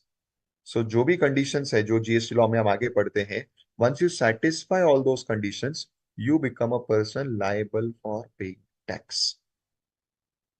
Students, I hope all the points that we have discussed till now relating to supplier, taxable supply, non-taxable supply, or now the taxable person, that is clear. Anybody has any questions with this? No, sir. Up to this is clear, sir. Anybody else? Clear. Yes, others? Clear? No questions sir. you all have? No Clear, questions you all have? At Great. this moment, no. Excellent. Now, I'll ask you a question to understand the definition and concept of recipient, which is again a very simple definition, right? You are working in a company. You are the finance head of that company or the taxation head of that company. Now, our institute launches a certificate course and your company feels that you all should join that certificate course. Now, the company connects to the institute. Institute says, yes, we are taking corporate bookings. And institute says that, let us say for a corporate booking, we charge rupees 25,000 per seat. So your company says, okay, book us 5 seats. And it is for all these people like Vignesh, Hemant, Poonam, Ginny, all of you who are working in that company. The company has booked 5 seats. Now, in this particular case, you all attend this certificate course. Let us say this present batch is a certificate course of our institute. Now the question is, who is the recipient of supply? You or your company? The participants. So you are the participant. So, you have the definition in front of you. Sir, the okay. all of us are the beneficial persons, and the company. Company would the be recipient. Yes, recipient. Okay. Yeah. Company is liable to. Yeah, company is liable to pay that consideration. So he becomes the recipient. So company is the recipient, not you. Correct? Or you all want to still think something? Hemant, Poonam. From clause A, I understand that way. So now you have to understand, and you can read all clauses. I am not limiting you to reading only one clause. Read all clauses. Give me your final answer. You can read all clauses. Please wait for 1 minute. I am ready to wait. No problem. There is no hurry because this is a very crucial topic and I want y'all understanding. The more you understand by yourself, the more it retains with you.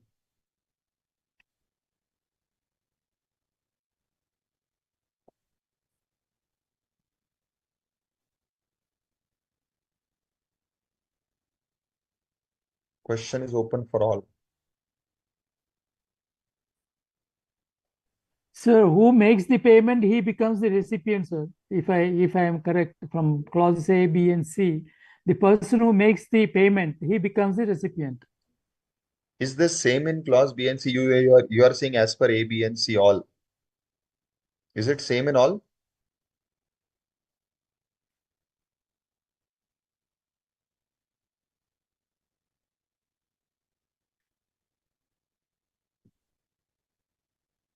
So I have given you all a very simple case scenario. You all are now qualified, working in a company. The company approaches ICAI, which is running a certificate course. The company, the ICAI says, yes, we accept corporate bookings. So company says, okay, book 5 seats. The 5 seats they have booked for you all. And now you all are attending the course. So, sir, if the course is free, then we all become recipients. No, sir. But I've said, firstly, Hemant, I've said that it is a chargeable course. This is my then first point. okay, in that case, the company is the recipient. Perfect. Only one answer, or Sir, you have company will be recipient. company will be recipient. Yes, others, any other view, or you all concur to this?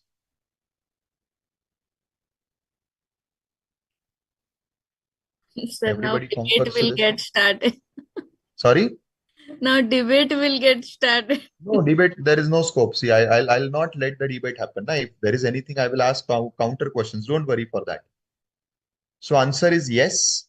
It is the company as per clause A. Right? Now, same example. Same example. The company comes to ICAI.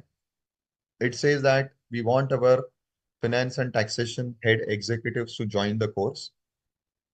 ICAI says, no problem. We are providing this free. Let them come and attend. And now you all are coming and attending. Who is the recipient? Same example with only one difference. ICAI says, okay, we are having a course, but we are not charging. So company informs you all join the course. Same, you all are attending the course. Participants become the recipients, sir. Means you. Correct, na? Yes, yes. Yes. Anybody has any other view?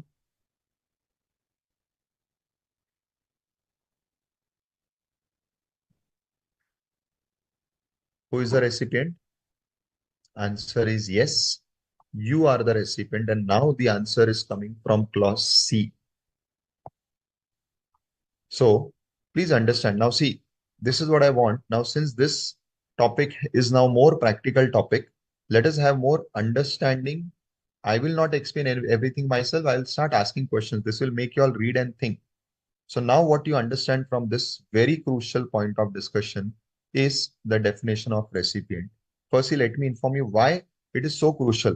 Because as we'll proceed with the subject, recipient definition makes impact on so many things. First, like 9394, who is the recipient will decide all the further things. Like you will fall in 94 only where the recipient is registered. Now, firstly, who is the recipient? If company is a recipient, company is registered, 94 will apply to company. But if you all are recipient, as I just explained in the same example, 94 will not apply. So the whole answer itself will change whether the tax has to be paid or not. Then as you proceed to further chapters, who is the recipient will decide the place of supply. Who is the recipient will decide in many cases the nature of tax, so many things. So there are so many provisions in the GST law which is linked with the recipient. And that is why understanding the correct recipient is very crucial to applying the law correctly. Many times I have seen that the answers in the law are mistaken, not because you have not understood the further chapters. You have understood the further chapters, you have understood the provisions, but the problem is you have taken the wrong person as the recipient. That is why this discussion, this provision is very important. Now, this provision has two limbs. First is clause A and the other is clause B and C. So there are only two types of transactions for the purpose of recipient. One, where the transaction involves consideration. And the second is B and C. Now let me use a word, pay attention. B and C covers schedule 1 transactions. So if it is a schedule 1 transaction, recipient is decided by B and C. Now, why I'm specifically saying Schedule 1 transaction? Because B and C applies where there is no consideration. Where there is no consideration. Now, where there is no consideration, when it will be supply in the first place? It will be supply only if it is Schedule 1. And if it is not Schedule 1, then no need of reading the definition, no need of reading the entire law further. Because if there is no supply, there can be no tax. That is why I said B and C are made for Schedule 1 transactions and A is made for all other transactions where the supply is as per the normal provisions. So B and C where supply is as per the special provision Schedule 1, A is where supply is as per the normal provisions. Now, as per A, where the supply is as per normal provisions, that is where the supply has consideration. In such a case, the person who is actually receiving the benefit is not the recipient. So you are attending this course, but let us say your company has made corporate bookings by making the payment of the fees. In that case, the recipient is not you, the recipient is the company, because it is the person who is liable to pay the consideration. It is the person in whose name the invoice will be made by ICAI. Now, this is very crucial in so many transactions to understand who is the person liable to pay. Many times, we generally understand recipient as the person who is receiving, but that is not the case. In fact, A covers the 98% cases of supplies. B and C only covers one case, that is what is Schedule 1.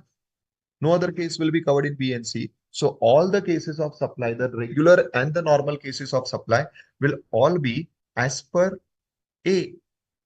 And as per A, it is not the person who is actually receiving. As per A, it is the person who is liable to pay. So receipt may be by receiving. You are the person who is receiving the supply, but the liability to pay or the person who is liable to pay the consideration, that is your company, is the recipient. Now, what is B and C saying? B and C saying where there is no consideration. So as I said, it covers the Schedule 1 supply. Now B is for goods, C is for service. That is the only difference. In B, where there is no consideration and it is supply of goods, then the person to whom the goods are delivered. Again, example, the company where you have joined is providing you with laptops. Generally, this happens in all corporates, in all big fours, wherever you join. So they say that, okay, once you have been taken on the payroll, you have joined my company, we will be providing you with laptops. So what the company does, the company has a tie-up with HP. And once you all have joined, your induction has happened, it orders laptops from the company. And let us say you all are on one from home model. So the company ensures that the laptops directly gets delivered to your address. Now, in this particular case, if this transaction of laptop purchase is involving consideration, which it will be normally, then the person who is liable to pay for the laptop, that is the company, is the recipient.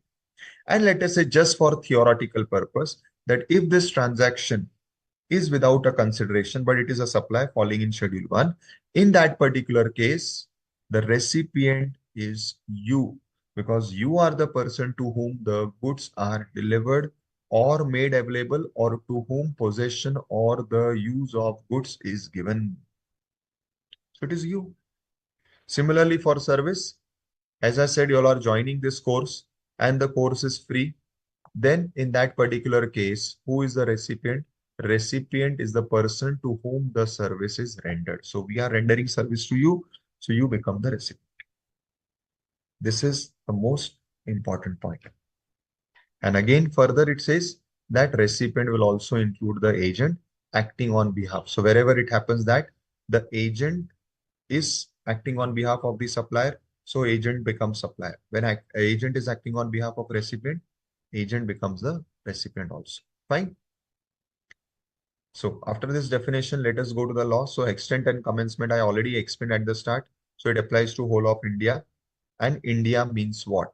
India has been defined to mean first the territory of India, which is the land portion.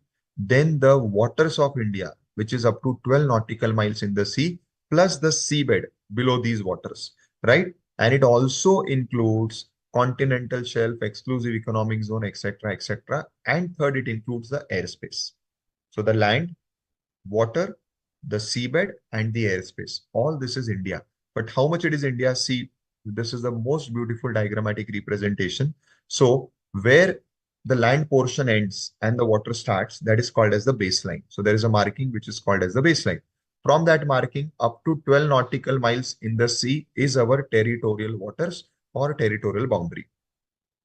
From the baseline up to 24 nautical miles in the sea, it is called as Indian custom waters, or it is also, as you can see, called as contiguous zone.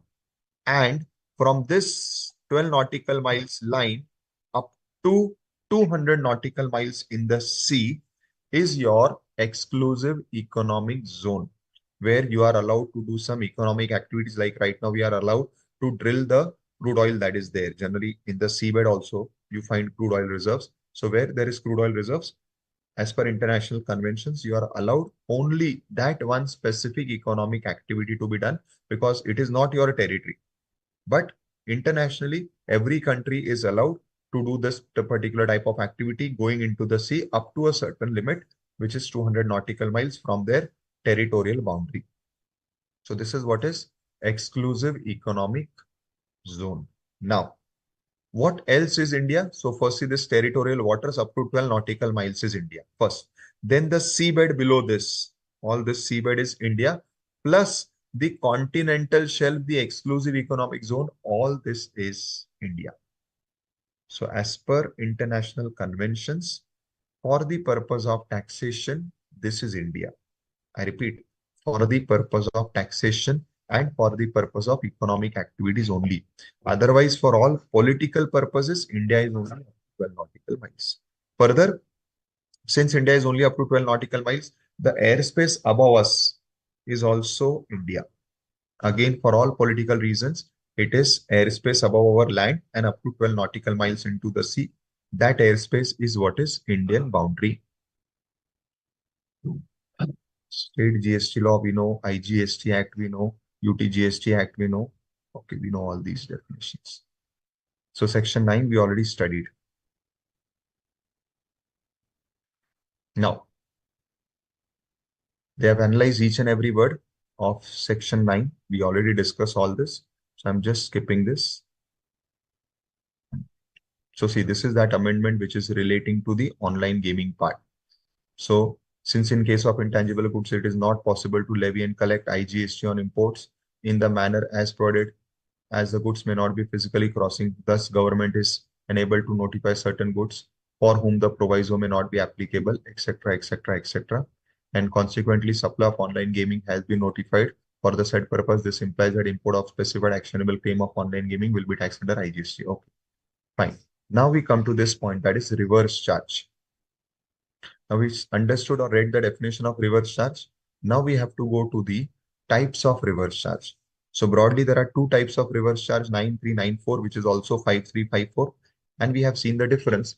93 covers specified transactions of goods, services, where there is no condition put as to who should be supplier, who should be recipient. In 94, again, you have specified transactions of goods, service, but over there is also a condition as to supplier should be unregistered, recipient should be registered, right? Now, let us proceed further to see the list of what are the cases covered in 9.3. So right now we are covered in 9.3. In 9.3, as I said, only the supply is specified. There is no restriction on who should be supplier or recipient. So in the notification, you will find that in some entries, they have mentioned that the recipient should be a registered person or unregistered person. So that is, they have put separate conditions in separate entries. Because as I said, 9.3 is not putting anything in the section. So it has kept everything open for the notification. But when you will go to 9.4, there is no option in the notification to change who is the supplier and who is the recipient. Supplier has to be unregistered, recipient has to be registered. Then only 9.4 triggers. In 9.3, since nothing is mentioned in the section, that is where the notification plays the role. So notification wise, you have to also read what are the conditions for supplier and recipient. So we are in the 9(3) list. Firstly, we are in the 9(3) list for goods which are under reverse charge. Now this notification 4/2017 is giving you the list, and see the list. If I have to give you a simple logic, what this list of goods under RCM covers, it generally covers all agricultural produce. Now it is not all, but majorly agricultural produce are the one which are put in RCM 1, where the supplier is a farmer. And 2, what is covered over here is where the supplier is government and it is supplying its old or unused spare items. So these are broadly the two things which you will find in the RCM list of goods, either agricultural items where supplier is farmer, or where supplier is government and the items are the scrap or the unusable parts which the government department wants to sell. So see, what are the specific items covered? Cashew nuts, cashew nuts not shelled or peeled, and where the supplier is a farmer, but here the condition is recipient should be registered. Then BD patta, that is the tendu leaves in which the BD roll is made. Again, supplier is a farmer, recipient is registered. Again, tobacco leaves, supplier is a farmer, recipient is registered. Then following essential oils other than those of citrus fruits, namely. So these are some specific oils that is extracted. Again, see, all these are agriculture related products. Again, the supplier is who? Supplier is any unregistered person. Recipient is a registered person. Silk yarn. Again, silk is from agriculture. We call it as sericulture. Who is supplier? Any person who manufactures the silk yarn from the raw silk or silkworm cocoons for supply of silk yarn. And the recipient is the registered person. Raw cotton, supplier is farmer, recipient is registered person. Lottery, supplier is state government and recipient is the lottery distributor, because government gives it to lottery distributor and we buy from the lottery distributor. Then for used vehicles or seized and confiscated goods or old and used goods or waste and scrap, supplier is government, recipient is any registered person. Then PSL, that is priority sector lending certificates, supplier is registered person, recipient is also registered person. Then metal scrap, supplier is unregistered person, recipient is registered person. This is just recently, very recently introduced. So see, for goods, this is the list. These are the various entries which are covered in reverse charge of goods. So broadly, you'll find two categories. Agricultural items where supplier is agriculturist, recipient is a registered person, means a business, a trader or someone. And second is those items which are sold by government, like one is lottery and the other is all the waste or scrap items in the government offices, where the supplier is government and recipient is any of the dealers of these goods. Is this clear to all students? Anybody having any doubts or questions in this?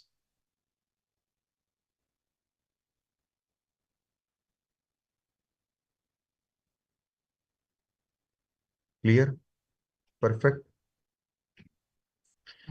Okay. PSLC, why this is included here, sir? Nee, why it should not be included? Tell me. It is supposed to be some kind of an instrument. The way I understood, if the bank has reached that particular level of lending, it can transfer that certificate to other bank for Correct. a charge. Correct.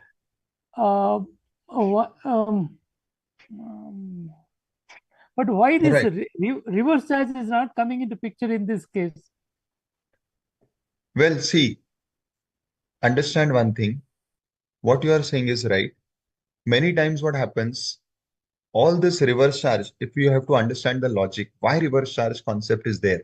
The reverse charge concept is there because government feels that it is easier or appropriate for them to keep a track on the recipient rather than the supplier. And anyways, please understand and appreciate one thing.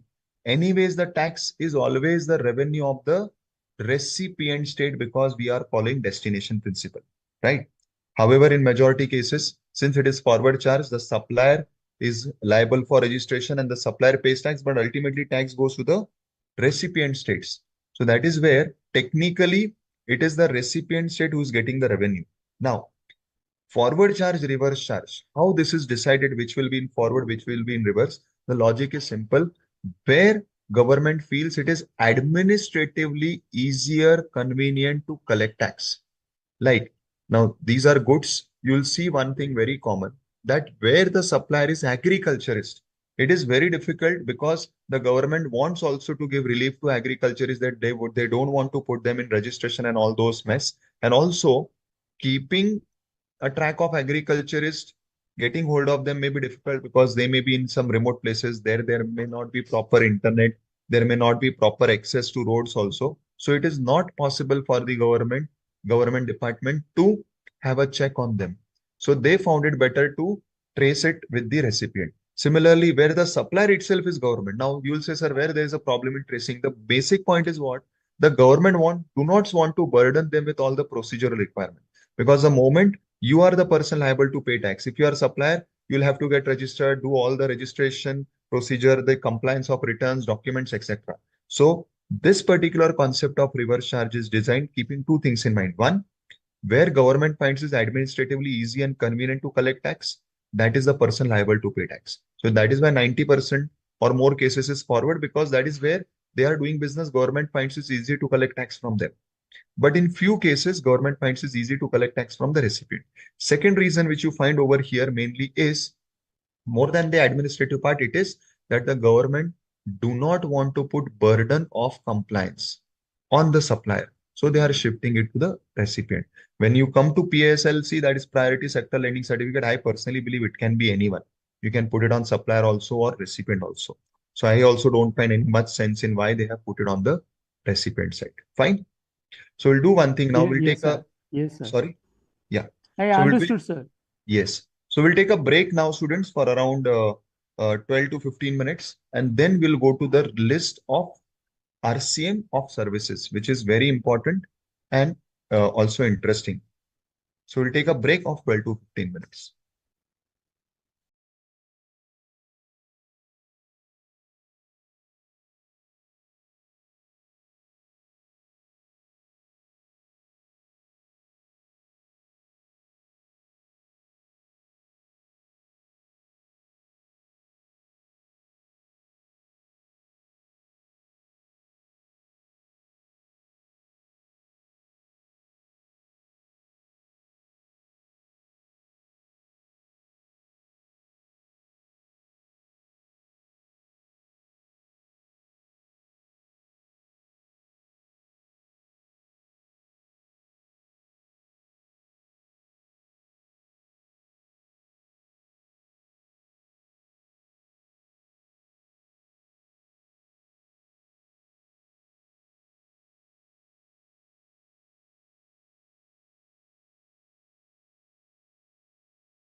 So now we are on the entries relating to reverse charge for services. Now, these are very important entries from the perspective of exams. You can expect 1 or 2 questions relating to this, especially relating to the amendment ones. So focus on these entries thoroughly. Now, the first entry under this category is of GTA. Now, we all know what is GTA. GTA is Goods Transport Agency in very simple words. Wherever you are availing the services of transport of goods. So example लेते हैं, भाई आपका business है, you are dealing in some machinery parts. Now your business is in Karnataka and you want to dispatch and deliver these goods to Surat, Gujarat. So you are hiring me, you are appointing me as a transporter, जिसको क्या करना है, आपके कर्नाटका वाले location से factory से माल उठा के सूरत वाले लोकेशन पे I have to dispatch. This is the simple example. Now in this particular example, we have to understand ki when reverse charge is applicable. Now for this, I will connect this with the exemption topic also, because firstly in GTA there is exemption, and what is not exempt is what is falling under reverse charge. And then I will also connect with the rate entry, because then there is rate entry also, which is again connected with forward charge, reverse charge. So in short, we'll understand this concept holistically and not limiting ourselves only to this entry. Now, starting with exemption first, because firstly you have to check when it is exempt. If it is exempt, no need of checking forward charge, reverse charge. Now, when you go to the exemption chapter, you will find that they have given a list of certain goods. If you get those goods transported by the GTA, that is by the transporter, then those transportation services are exempt because they are for those specific goods transport. What are they? Agricultural produce. What are they? Items like rice, items like salt, items like milk. Then they have magazines and newspapers. Then they have equipments, military equipments, and then they have relief materials. So they have given a list of these 5-6 items. If these particular goods are transported, then since they want to reduce the costing of the goods, and as you all know, transport is one of the cost, major component of cost. And if you're also levying GST on that, then the cost would increase further. So in order to give relief, they have said that transportation of these goods will not be leviable to GST. So first you have to check in exemption, are you making transport of any of these goods? Then comes the second step. You're not making transport of any of these goods and the transporter is a GTA. Then the second step comes is, what is exempt is where the transportation is done by the GTA for any person other than this list. Now this list we are going to discuss. So where here they have, as in short, you can see they have termed it as specified recipient. Now, when the transportation is done by GTA for persons other than specified recipient, so you are not a specified recipient, means you're not falling in this list. Again, there is no GST under reverse charge. So for GST to apply under reverse charge, or for that matter, even for GST to apply on GTA services, the requirement is that the transportation should happen for these specified recipients only. If the transportation is happening for any other person, anyways it is exempt, there is no question of reverse charge or forward charge. Now, transportation should not happen of certain goods, otherwise it is exempt. Transportation should happen only for this list of specified recipient as what is termed over here. Now, both these conditions are satisfied. So finally, your transaction of transport of goods is taxable. It is not exempt. So now we have crossed the exemption barrier.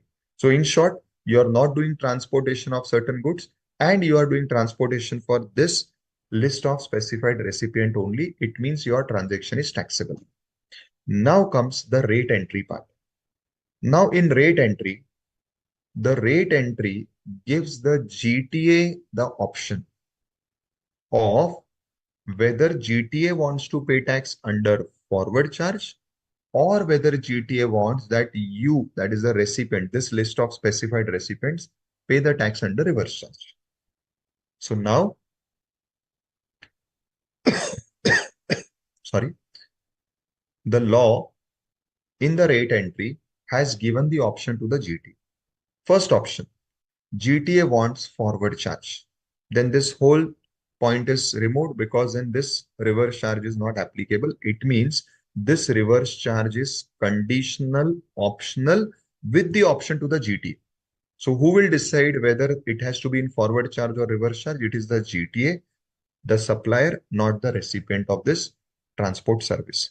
So you are one of the list of the specified recipients, but you will not decide, I will decide. How I decide? On my invoice, I will mark. On the GST portal, I have to inform whether I am under forward charge or reverse charge. Now, this option of forward charge, reverse charge is given to me, which I can change every year. But once I select an option, forward charge, for this whole financial year up to 31st March, I have to stick to that. I cannot change in between. Again, 31st March, I have the option of switching from forward to reverse. I may switch, I may continue. If I switch to reverse, next whole year, I will be in reverse charge. So we are now on the rate entry part. Now in the rate entry, as I said, firstly, I have the option forward reverse. Now let us say I take the option of forward charge. In forward charge, I am given two rate options. One, I can levy tax on this transport service at the rate of 12%. And then I will be allowed to take credit of all my inputs. So whatever inputs I am having in my business, like I have purchased truck or I have paid expenses on which I am paying GST, for all those inputs, input services, I can take the credit. So the point is, I am allowed the option of forward reverse. If I go to forward, again, I'm given two options, what rate I want to levy. If I decide or select the rate of 12%, I can take credit of my input service. If I select the other rate, which is 5%, that is, I will charge GST at the rate of 5%, I cannot claim the input credit of my input service capital goods. So I am the person who has to decide. I hope this is clear. Now, I select the other option. That is, I want to be under reverse charge. If I want to be under reverse charge, there is only one rate entry, that is of 5%. So if I want to be under reverse charge, in that case, my role is over. On the portal, I have informed that I want to be under reverse charge, or let us say I'm unregistered. So by default, the matter goes to reverse charge. When I'm unregistered, by default, it will be reverse charge. And then you, the specified recipient, will be liable to pay tax. But when you are liable to pay tax under reverse charge, there is only single rate entry, which is 5%. Now, I think they have mentioned that they have explained this.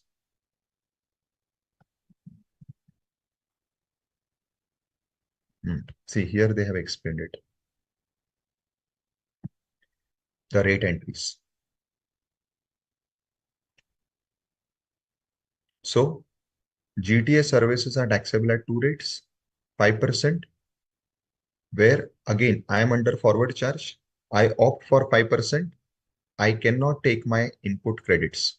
Or I opt for 12%. I can take my input credits. See, here they have summarized. So, registered GTA exercises the option to pay tax itself, that is forward charge. I have 12% option with credit. I have 5% option without credit.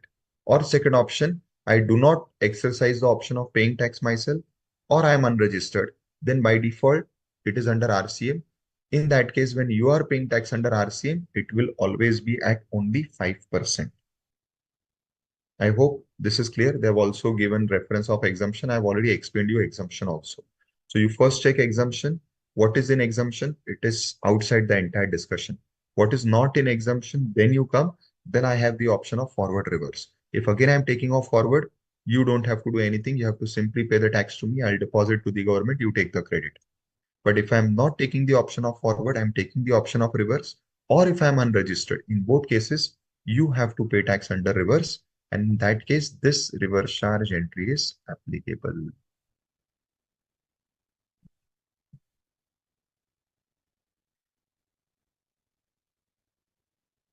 Now we come to the reverse charge entry.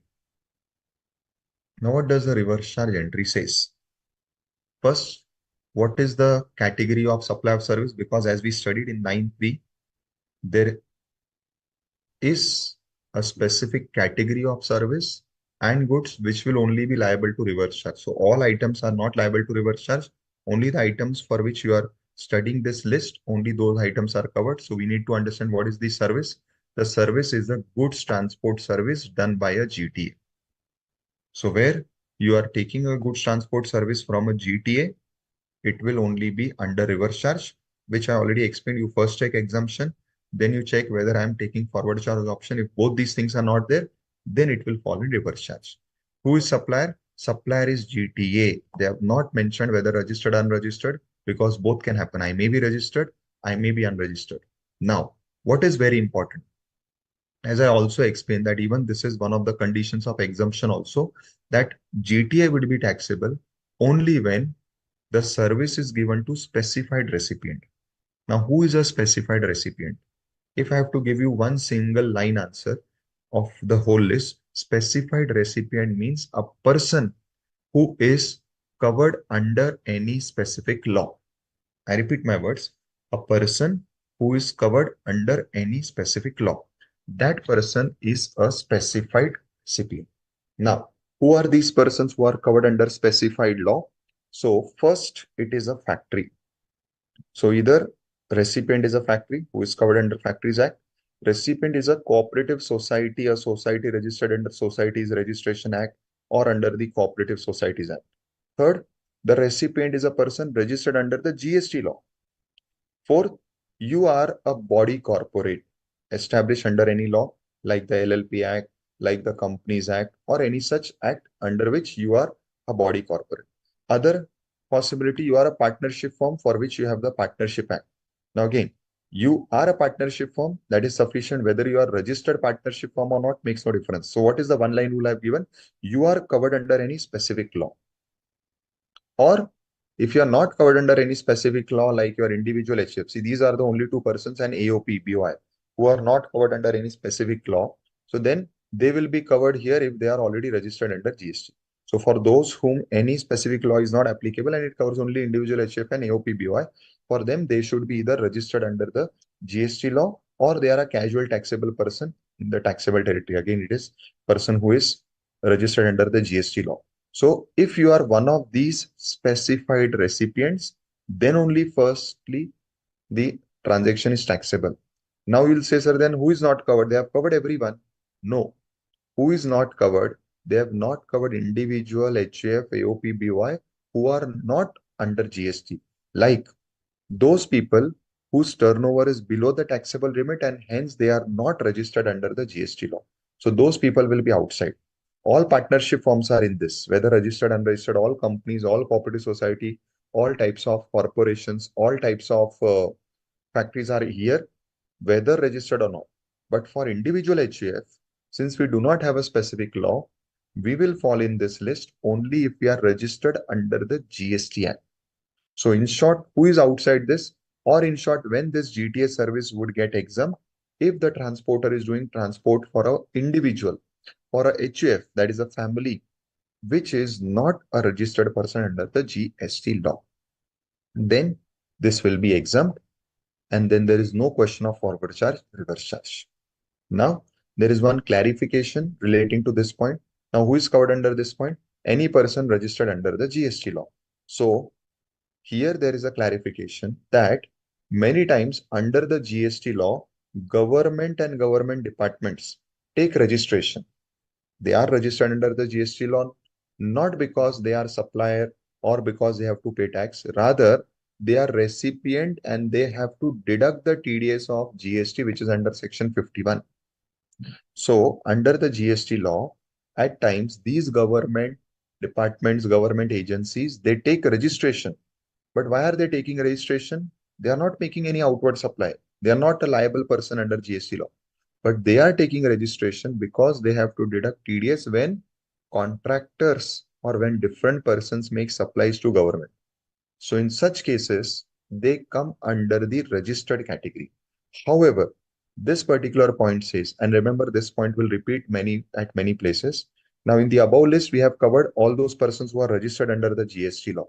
But if government departments or government agencies are registered under the GST law solely, only for the purpose of deducting TDS, then we will not cover them in this list. In other words, they will be exempted. There will be no GST on GTA services provided to them. But yes, where the government is registered under the GST law, not only for TDS, but also for paying tax, because they are making also supplies. In such cases, GTA services provided to government would be liable to tax and it will not be exempt. So this point, as I said, is linked with exemption. When does exemption apply? If the GTA service is given to a person other than this list. And who will not be covered in the list? Government, even though registered under GST, but only for the purpose of making TDS.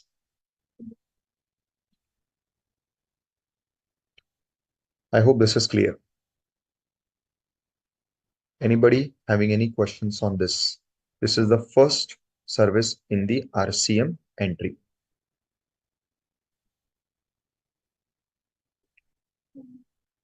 Yes, people talk to me. Tell me if you have not understood anything. Tell me if you have any specific inputs, any specific case scenario which we can put here and understand. Sir, the government thing I didn't understand, sir. Okay, beta. See, firstly, understand this. Who all are covered in this list? Any person who is registered under the GST law. So I'm taking registration under the GST law. Why? Because my turnover crosses 20 lakhs and I have to pay GST. So I'm covered here. In the similar fashion, now you have government department like PWD. Have you heard about PWD? Beta, have Yes, you heard sir. about PWD? Yes, PWD sir. is Public Welfare Department, right? Public Now, Works Department, I think. Works Department, sorry. Now this Public Works Department is having the responsibility of what? Of taking care of roads, ensuring that there is proper roads and all these things, right? That is what is Public Works Department. Yes. Now, what they do is they time and again give contract to various contractors for doing construction of the roads, etc., and the other facilities which are coming under their domain. Now, when they give contract to different contractors, Section 51 of the GST law triggers in, and once the conditions of Section 51 are satisfied, then these government departments are supposed to deduct the TDS when they are making payment to contractors, like how you deduct TDS under income tax. Yes, yes. For deducting this TDS, obviously, since you are now going to deduct TDS, it means you are going to first take the tax and then pay it to government. You have to take registration. So this PWD takes registration. But why it has taken registration? Only for this one purpose, that is, it is covered in Section 51 and it has to deduct TDS and deposit with government. Baki, it is doing nothing in GST. It is not making any supplies in GST. Right? Yes, yes. So many government departments see what is the purpose of government? It is take caring of the country, take caring of the state, take caring of the society or locality. They are not involved in any type of commercial transactions or making supplies. They are rather there for administration and welfare. Right? Yes, yes, But yes. while doing that, when they are making payment because they have given somebody some contract, in that case, the law requires under 51 that these departments deduct TDS. Yes, yes. Now, they have to obviously register for deducting this TDS. So this is Yes. what is clarified. Now you are covered in this point D once you are taking a registration under GST, right? But they have Yes. been excluded. What are they saying? Oh, okay. What are they saying? Where the government departments have taken registration solely, only for the purpose of TDS, we will not consider them as falling in point D. That is, in that case, the GTS service will be exempt. Okay, sir. Okay.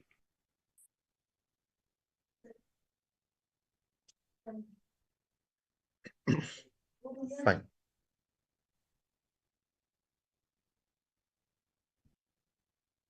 Should we proceed now to the second service? Now, the second service is services of lawyers. Again, it has a linkage with exemption, so we'll discuss that also. Now, what is given over here? Services provided by whom? Individual advocate, senior advocate, or a firm of advocates, like how it happens with our CAs also. Either it is the CA himself or it is the CA firm which is providing the service. Now here, this RCM and also the exemption, which I'm going to explain, applies only when the service provider is advocate, which may include senior, so even juniors are covered, or seniors are covered, or a firm of advocates. And what they are providing is a legal service. Now, how is legal service defined? It is defined to mean service provided in relation to advice, consultancy, assistance in any branch of law, in any manner, and includes representational service before courts, tribunals, etc. Now, interestingly, even as chartered accountants, we are doing the same thing. When somebody comes to you for any taxation matter, you are actually doing this. What? You are giving them advice, consultancy, and it is relating to a branch of law because taxation is a law. It is income tax law, it is customs law, it is GST law. But unfortunately, since we are not practicing as advocates, that is why our services, even though falling in the definition of legal services, will not be covered here. Here means in exemption also and in RCM also. Now, so only when legal services are provided by advocates, either individual or firm, their services are only covered in exemption and in RCM. Now, again, same like GTA, exemption and RCM is connected. How? First, you check exemption. The services which are not exempt are what are falling in RCM. Now, one thing which is different between GTA and lawyer is in GTA, the GTA had the option of forward charge. So once their service is not exempt, that is, it is taxable, then you have to decide whether GTA wants to pay tax or whether GTA wants you to pay tax under RC. But this is not the option in case of lawyers. In case of lawyers, either their service is exempt, then chapter is closed, nobody is paying. And when their service is not exempt, that is, it is taxable, it is always you who is paying the tax under RC. Now, which of their services are exempt? The simple answer is the services which they have given to non-business entity. I repeat, what is exempt service of lawyers or advocates? The services which the lawyer gives to non-business entity. In other words, the service which they are giving to business entity is what is taxable. Now somebody will ask me, sir, what is the difference between being a business entity and not being a business entity? The answer is simple. Being a business entity is where I, Vishal Poddar, goes to a lawyer for any of my personal matters. Like I have a dispute, let us say, for example, with my brother for some property, some inherited property. And for that dispute, I go to lawyer for taking advice or for filing case. It is Vishal Poddar going as a non-business entity. It will be exempt. Whatever is the lawyer fees will be exempt. Second possibility, same Vishal Poddar is going to the same lawyer, but now Vishal Poddar wants to file case on one of his debtors who has defaulted in payment, a business debtor. In this case, when Vishal Poddar is going to the same Vishal Poddar going to the same lawyer, taking same services of legal consultancy or filing a case, but now Vishal Poddar is going to the lawyer as a business entity. So where lawyer provides services to a business entity, it is a taxable service. Where lawyer provides services to a non-business entity, it is exempt service. And wherever it is taxable, it has been put in RCM. I hope this is clear. Yes, sir. Yes. In this relation, 2 points I want you all to keep in mind. Now actually it is part of the exemption, but just since we are discussing over here, I'm just putting that point. You'll study that again in the exemption chapter, that when an advocate is providing services to a business entity, which I explain you the difference, there is one more condition, that the business entity turnover should be exceeding the registration limit. So if I am a small business entity, my turnover is below the 20 lakhs, 40 lakhs criteria. That is the amount which is not in the registration limit. In that particular case, when the advocate is providing me such a service, it will be exempt. So condition is advocate should provide service to business entity, and the business entity should have a turnover which is exceeding the registration limit. Then only the services of advocate is taxable, and whenever it is taxable under RC. Now, second interesting point, which is not appearing directly, but it is the final conclusion. What is that? The point is that whenever a senior advocate is providing services to other advocate firms, now in that case, on both sides, it is advocate. Service provider is senior advocate, and on the other side, it is normal advocates or any advocate, senior, normal, firm, etc. In that case, that is the only service of advocates which is under forward charge. Because in any case, on both sides, it is advocate. So whether you put burden on this or you put burden on the other side. So now here lawmaker felt that since the person is senior advocate, let me put burden of registration and compliance on that. So only when a senior advocate is providing services to any other advocate or advocate firms, the service is a taxable service under forward charge. For all other cases, wherever the advocate service is taxable, in that case, it will be taxable only under reverse charge. Is this clear to all students? Yes, Yes, sir. Yes, sir. No questions in this? No questions. Now, other few services are straightforward because there are no conditions, no much exemptions. Services supplied by tribunals, arbitral tribunals, is what is covered under reverse charge, where the recipient is a business entity. And generally for arbitral tribunals, the recipient is a business entity.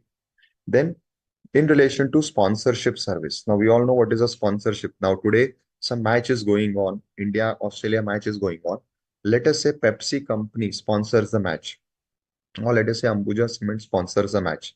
Now, in this case, the company who is sponsoring the match is the recipient. So where the recipient, that is the person who is getting the sponsorship service from these match organizers or from BCCI. So here the body corporate or partnership firm is the businessman who is doing its sponsorship because he wants to sponsor that particular event so that his company name or his company logo is marketed over there. In this particular case, the recipient of this service is the businessman because he is marketing or he's advertising his products in that event. In such a case, the recipient, that is the company or the partnership firm, is the person liable to pay tax under RCM for sponsorship. Then comes another category, which is similar to the advocate category. How? Here also, like advocates, you have to first check exemption. And like advocates here, there is no option of forward and reverse. It is only reverse. Which service is this? It is services supplied by government. So who is the provider of service? The provider of service is central government, state government, or union territory or local authority. So it is government at any level. Now, when the government is providing services, you have to first check the exemption list.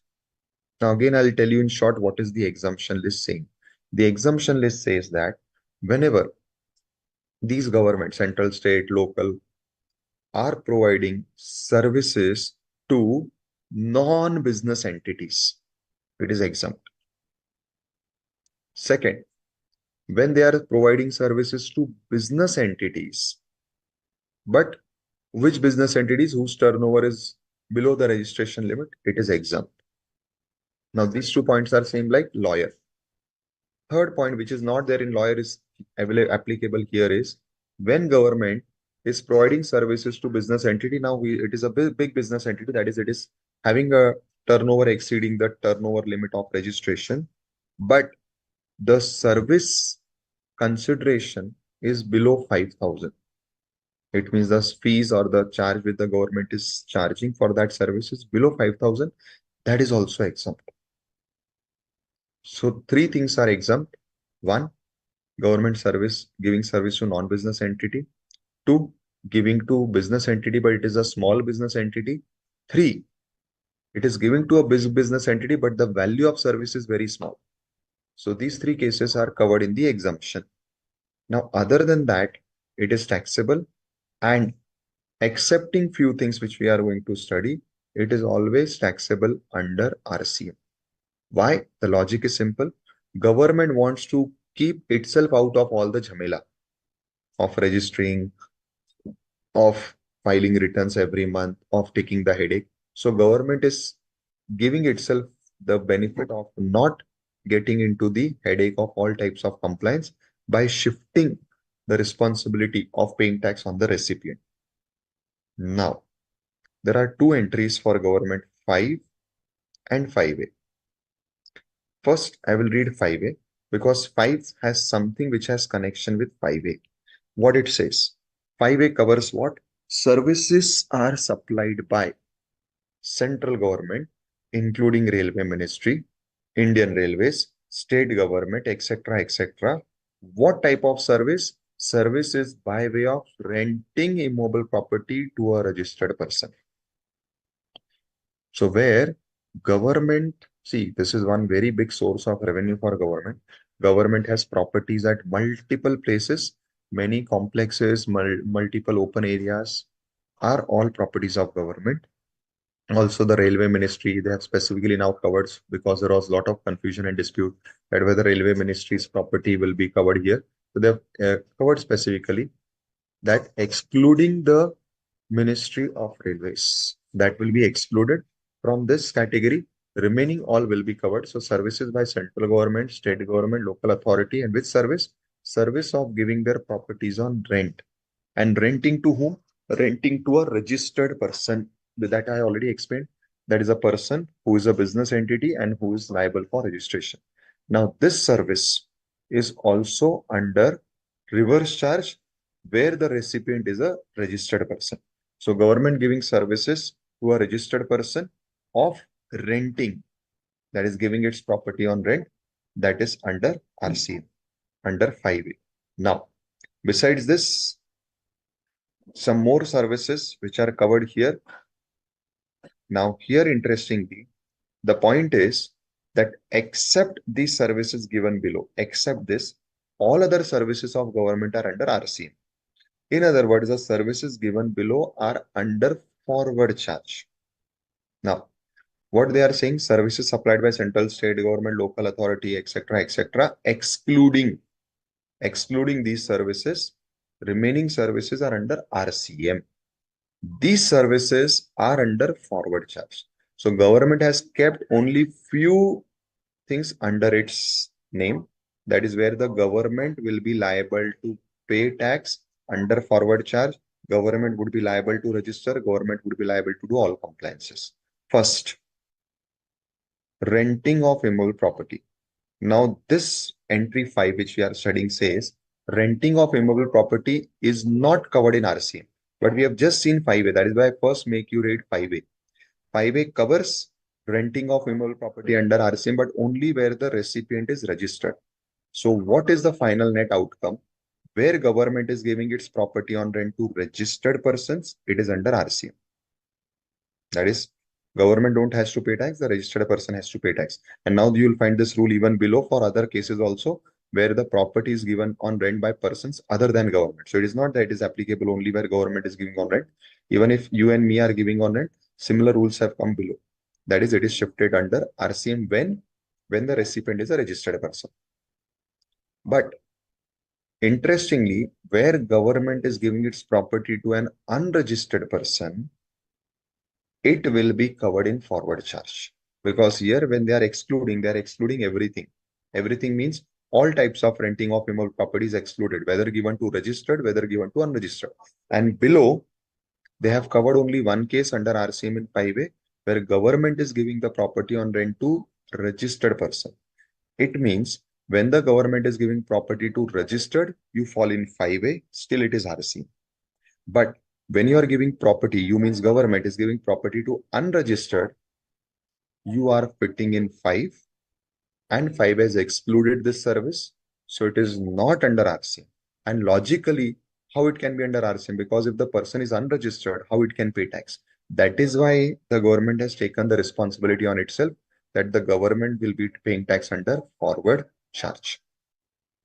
Another services which are excluded from this list. Why? Because they are under forward charges. Services by Department of Post and Ministry of Indian Railways. So they wanted to keep the services given by Ministry of Railways in forward charge. That is why they have excluded it below from reverse charge. So this service also, which the government is giving, one, the services of Post and the services of Indian Railways, they are all under forward charge. Now remember one thing, here we are not talking about the passenger transport. Here the services are different than the passenger transport. For passenger transport, we have a different rule because again, there is certain exemption for that. Here the services are where Indian Railways is giving its assets for use, which is leviable to various types of rent and charges. Where the Indian Railway is giving its assets to you on rent, the service charge or the rent which the Indian Railways is charging is what is under forward charge. Where you are traveling by the railways, that is passenger transport, which is covered separately. Another thing which is kept in forward charge is the service given by government. What type of service? Service in relation to aircraft, vessel, inside or outside the presence of a port or airport. So government provides various services to all these airline companies. It is allowing the airline company to use the airspace of India, especially the foreign airlines, even the airlines of India, they are using the airspace of India. All these services are under forward charge. And then comes transport of goods or passengers. Now this they have kept under forward charge. Now I'll explain you where government or Indian Railways is providing you the services of transport of goods or passengers. You have to go and check the exemption first. Transport of goods, same exemption applies what we studied in GTA. Transport of passengers, the rule is where you are traveling by a non-AC coach, whether unregistered, unreserved coach or the sleeper class which is reserved. Both tickets are outside GST. GST is applicable only when you are traveling by the AC coach of Indian Railways. So when you buy the ticket of AC class, it is under GST. When you are buying tickets of any other class, which may be either the general bogie or the reserved class, which we call as the sleeper class or the reserved class, that is outside GST because it is exempt. And the ticket cost of AC, which is liable to GST, is falling in this exception. Exception means it is not in RCM, it is under forward charge. So the Indian Railways has to pay the tax. So this is how all these points are connected. So 5 and 5A is for services given by the government. Now, as I was saying, not only government, when you and me are also giving our properties on rent and we are giving our properties to registered persons, it has now been brought under reverse charge. So now landowners or property owners are comfortably outside GST if their recipient is a registered person. So I'll give you example why and what is covered here. Earlier, these entries were not there. As you can see, they are 5AA. This was brought in 2022, July 2022 to be specific. And this 5AB has been brought just 1 or 2 months before. So this is brought in the levy in 2024 only, just 1 or 2 months before. Now, what is this example? So let us say you are a retired person, a pensioner. Now, during your job, you invested in some property, which now you are giving on rent. So it is serving as a passive income for you for your retirement and your old age. Now, this property is a bungalow, is a flat, which you have given to a bank. You have given to LIC because that is your safest option. Because if you give to any person, then there may be again Jamela, there may be some dispute, the person may not leave the property, etc. So you found it more convenient to give it to people like SBI, people like LIC, where you have a contract with them and it is safe to give them. There is no headache. Now, when you are giving your property to these people, it is a residential dwelling. That is, it is a residence. And when you are renting this residential dwelling to a registered person, because all these are SBI, etc., registered persons, even many times companies takes your property on rent. Now, why they are taking on rent? Because they want to give it ahead to their, own directors, etc., for staying. Why SBI or LIC takes it? Because they want to give it to their general manager or any special staff for residence. Now, in such a case, when they are taking the property from you on rent, and since they are registered, you are absolved from the headache of paying tax. They are the person who will be paying tax under RCM. Similarly, let us say you have invested your money in some shop and now you are giving this shop on rent. So when you are giving the shop on rent, here, if you are unregistered, then and the person to whom you are giving is registered, this is under reverse charge. If the scenario is different, if you are registered person, then this remains under forward charge. But if you are a pensioner, if you are a retired person, there is a very good possibility you will be unregistered. So you are unregistered, you are out of the headache. Then the person who is registered will be liable to pay tax under RCM. So this is how this entry has been drafted. And now after revision, the final position is, if you read all these three entries, 5A, where government is giving, and 5B, 5AA and 5AB, where other than government, like you and me are giving.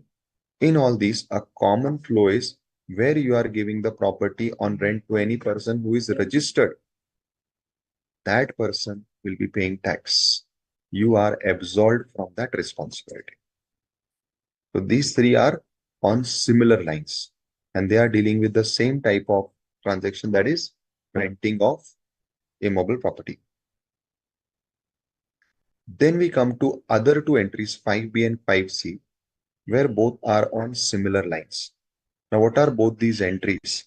See, 5B is services by a person by way of transfer of TDR or FSI for construction of a project. And C is long-term lease of land 30 years or more by any person against consideration in the form of upfront premium, etc., etc. Now, what are these 2 points? Now, these 2 points are 5B is where you have entered into joint development agreement and you are giving the development rights to the builder. Who are you? You are the person who owns that land. Now, again, in this case, why you are giving it to builder for construction? Why you are entering into JDA? Because you do not have the skill of firstly constructing and then selling the property, because you don't have that builder type knowledge and acumen. So you enter into a development right agreement with a builder where the builder over here is called as the promoter. This word has been taken from RERA, so that word is copy pasted. So the builder whom we call as builder, RERA calls it as the promoter. Now, you are the landowner. So here any person means the landowner. So where the landowner has given the development rights or the landowner has given lease to the builder who is called as promoter, then the transaction will fall under reverse charge. The builder or the promoter is liable to pay tax under RCM. I hope this is clear. Anybody has any questions up to this point, students? I don't have any questions, sir. No, sir. No doubt, sir. Continue, sir. Perfect. Okay. Now, point 6 is that way straightforward, but has some confusion, some dispute, and that is why you see they have written, please refer analysis. So we'll see that. Now, what is the simple thing? Where a director gives service to its company, that service given by the director, where the director is a supplier and the company's recipient, is liable under RCM. It is so simple. So what is the confusion? The confusion is when director gives service to the company, when is it taxable and when is it exempt? That is the first confusion, or that is the first important clarification. The answer is, you all would have studied this and you all would be knowing this, that a director who is giving services to the company may be, pay attention, the director may be giving the service as an employee of the company. That is, the director is a full-time director.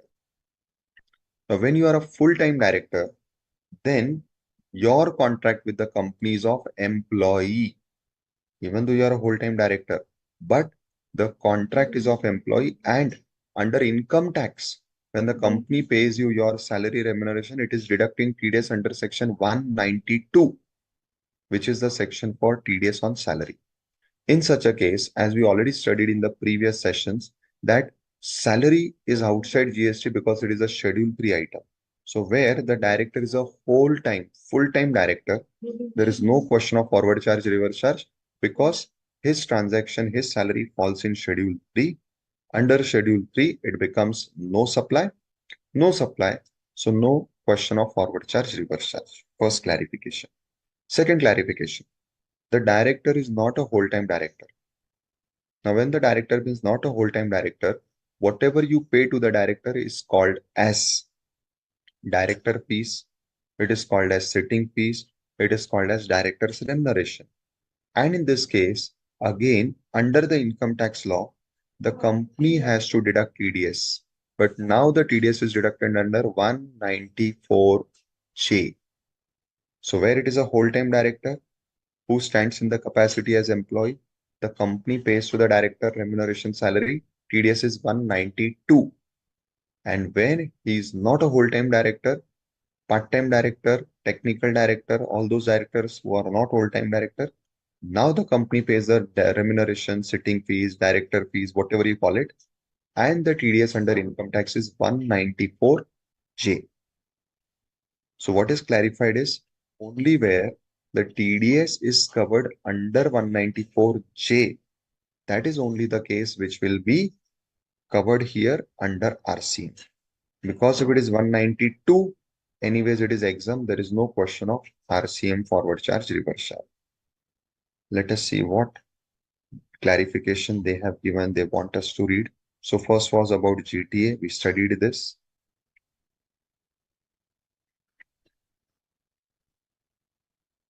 See, this is the clarification about the director part. So you have to check whether the director stands in the capacity as employee or not.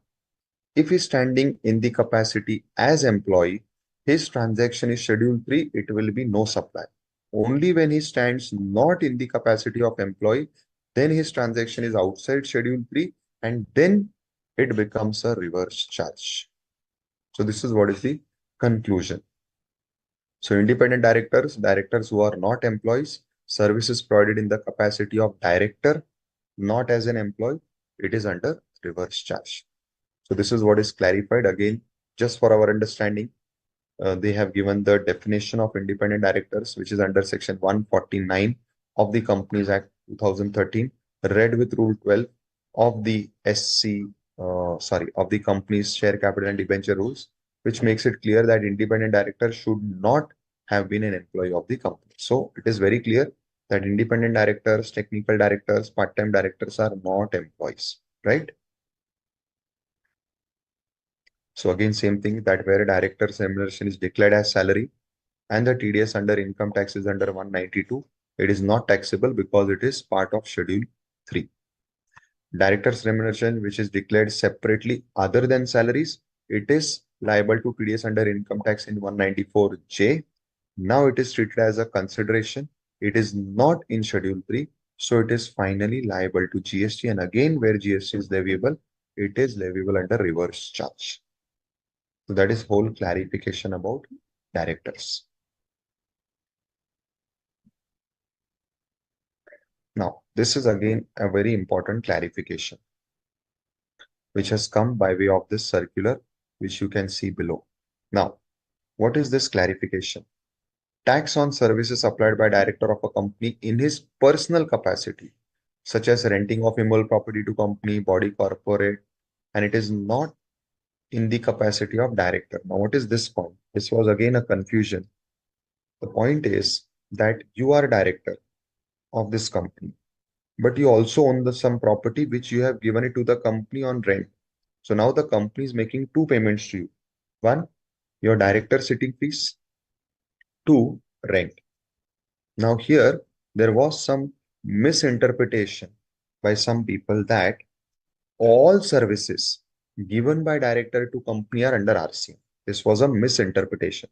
So now that has been clarified. What is clarified? That services supplied by director of a company or a body corporate to the company or a body corporate in his private or personal capacity, which is not as a director, like renting service. Or let us say the director is also a tax consultant. So director is also doing consultancy of the company. So what services he is giving to the company in the capacity as a tax consultant? All these are in his personal capacity. Personal means not in the capacity as director, and they are not covered in this RCM entry. So RCM entry covers only those services which is given by the director to the company as a director, and the director is not a whole-time director. That is, his remuneration is not classified as salary under section 192 of the income tax TDS. So these are the different points of clarification about directors RCM provisions.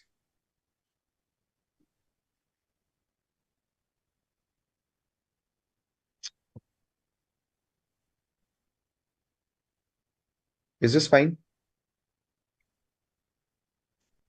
Let us proceed.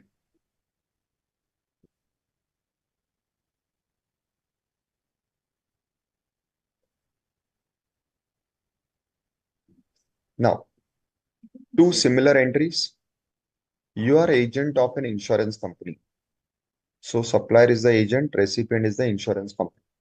Now, when you are acting as agent of the insurance company, the insurance company pays you commission for your services. In this case, the law says, even though you are the supplier, but for this commission, the tax would be paid by the insurance company under RC. Similar entries, you are now acting as a recovery agent for the banks. So what is a recovery agent? When the bank gives loan, at times people don't pay the loan, they keep on defaulting the installment. So the bank hires some people who are a bit more like what you can say, bouncers and all, and government gives them, bank gives them this particular contract that you go and you pressurize the persons to whom loan is given that they pay the installment. And these people then, through various mechanisms, they recover the amount and pay it to the bank. Now, bank gives them commission for doing this recovery. So this is the service by the recovery agents to the banks.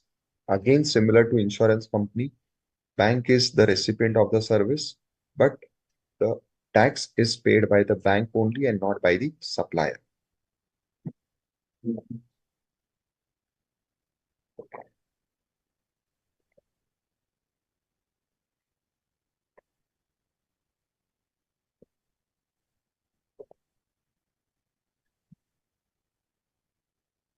Now, the next service is simple. It is again same like GTA in the sense that here also the supplier is having an option whether he wants to pay tax under forward charge or he wants to shift the responsibility on the recipient to pay tax under RCM. This option was there in GTA. This option is again here, and this option will come again below where it is a passenger transport service. So for three services, RCM, FCM is optional. And in all these cases, the option is with the supplier. Now, what is the service? The service is of music composer. So you have music composers like A.R. Rahmanji. You have photographers, you have artists. There are different people who are involved in a production of maybe some type of a serial, some type of a movie or any content, and they are providing their service to the music company or they are providing services to the producer of that particular movie. Now, when a music composer composes something or the story writer writes something, what they are doing is a intangible property which is called as intellectual property rights, IPR, and it is eligible for being registered under the Copyright Act. Now, if these people have made a copyright of their work, then only this point of RCM is applicable. So let us say a music composer has made some music piece which the composer has got registered under the Copyright Act. So it becomes IPR.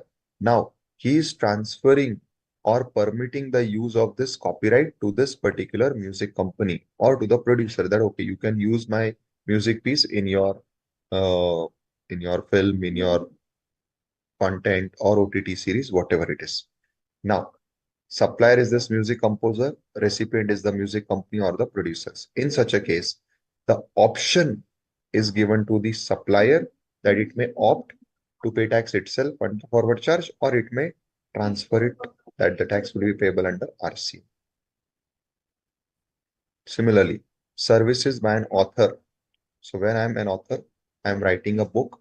Again, my content is eligible for being registered under copyright, and I give my book or the content to the publisher for publishing. Same rule applies that again there is an option of forward charge with me. Next, supply of service by members of overseeing committee. So supplier is overseeing committee and it is providing a specific service to RBI. They say the tax will be payable by the RBI under RCM. Next, services supplied by individual direct selling agents who are not body corporates or partnership firms, and they are supplying their services to whom? To banks or NBFCs. I'll give you the simplest example. Many times you'll be receiving calls from people saying that I'm speaking from Bank of Baroda, I'm speaking from this bank, or I'm speaking from some finance company. Finance companies are NBFCs. That is, they are providing finance, but they are not registered or they are not operating as banks. Now, what they say is, sir, on your profile, a credit card is due. You can apply for credit card without any charge, or you can apply for debit card without any charge, or you can take a loan up to this amount. So what they are doing is they are marketing the products of the banks or of the NBFCs. And these are who? These are individuals who are working on behalf of the banks as agents. And what type of agents they are? They are called as direct selling agents. Why direct selling agents? Banks give them a list, give them some basic data about the persons, and then they keep on calling that person, at times even troubling and torturing the person by asking them to take the loan or asking them to take the credit card. Now, whoever applies for the loan or the credit card through them, that is because of their calling, then in that particular case, the person gets some amount as commission. This particular amount is taxable under reverse charge. That is, a tax liabilities on the bank or the NBFCs and not on these agents.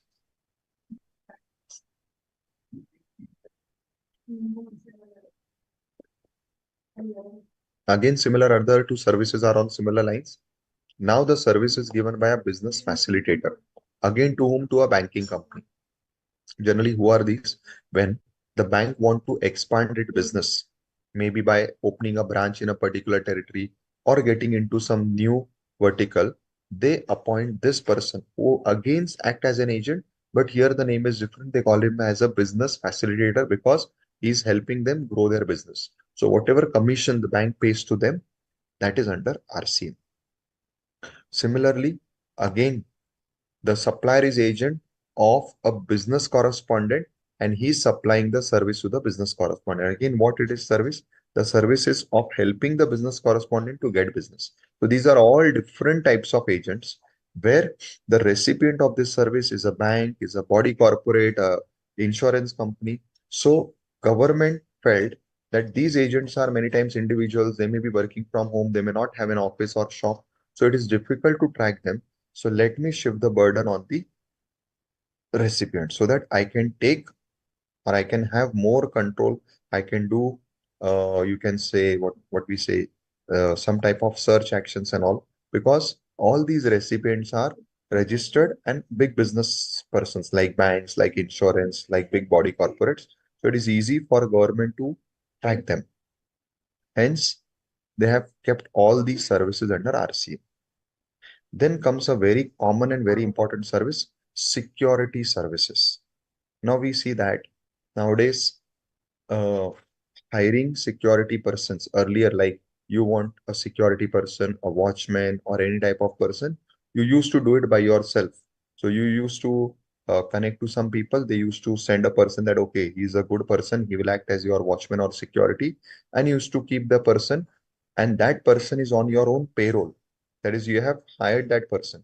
Such a case, it is salary, whatever you are paying to that person, and it is outside GST because of Schedule 3. No question of RC. This case is different. Nowadays, big corporates, big business houses, yeah, even your celebrities, they want bouncers, they want security persons, either as bouncers, either as either security outside the shop or their factory gate, that is the watchmen and securities and all, but they don't hire them directly. Instead, they go to a businessman who is called as a security agency. Now, this businessman will provide you these bouncers, these security guards, and he will be charging you some charges. Now, the supplier over here is the security agency. Now, RCM applies where the supplier is a person other than a company. So, who should be the security agency, either individual or a partnership firm? And the recipient is a registered person located in taxable territory. That is, the recipient is a person who is in India. Again, the recipient is what? The recipient is a factory, the recipient is a shop, the recipient is a celebrity who is a registered person. Now, if he is appointing a security agency, which is a body corporate, then RCM does not apply. In that case, the security agency, which is now a body corporate like a company, they will pay the tax on forward charge. But where the security agency is a non-body corporate like individuals or partnership firm, then the tax comes under RCM and it is paid by this registered person who are what? Who are factories, who are shops, who are celebrities, who require these security persons. Again, here, the same point is there which we found in GTA. Nothing contained in this entry will apply to government department agencies who have taken registration only for the purpose of TDS. So here, as we saw, the requirement was that the recipient should be a registered person. But where the recipient is government, and the government has taken registration, why? Only because doing TDS, same like PWD.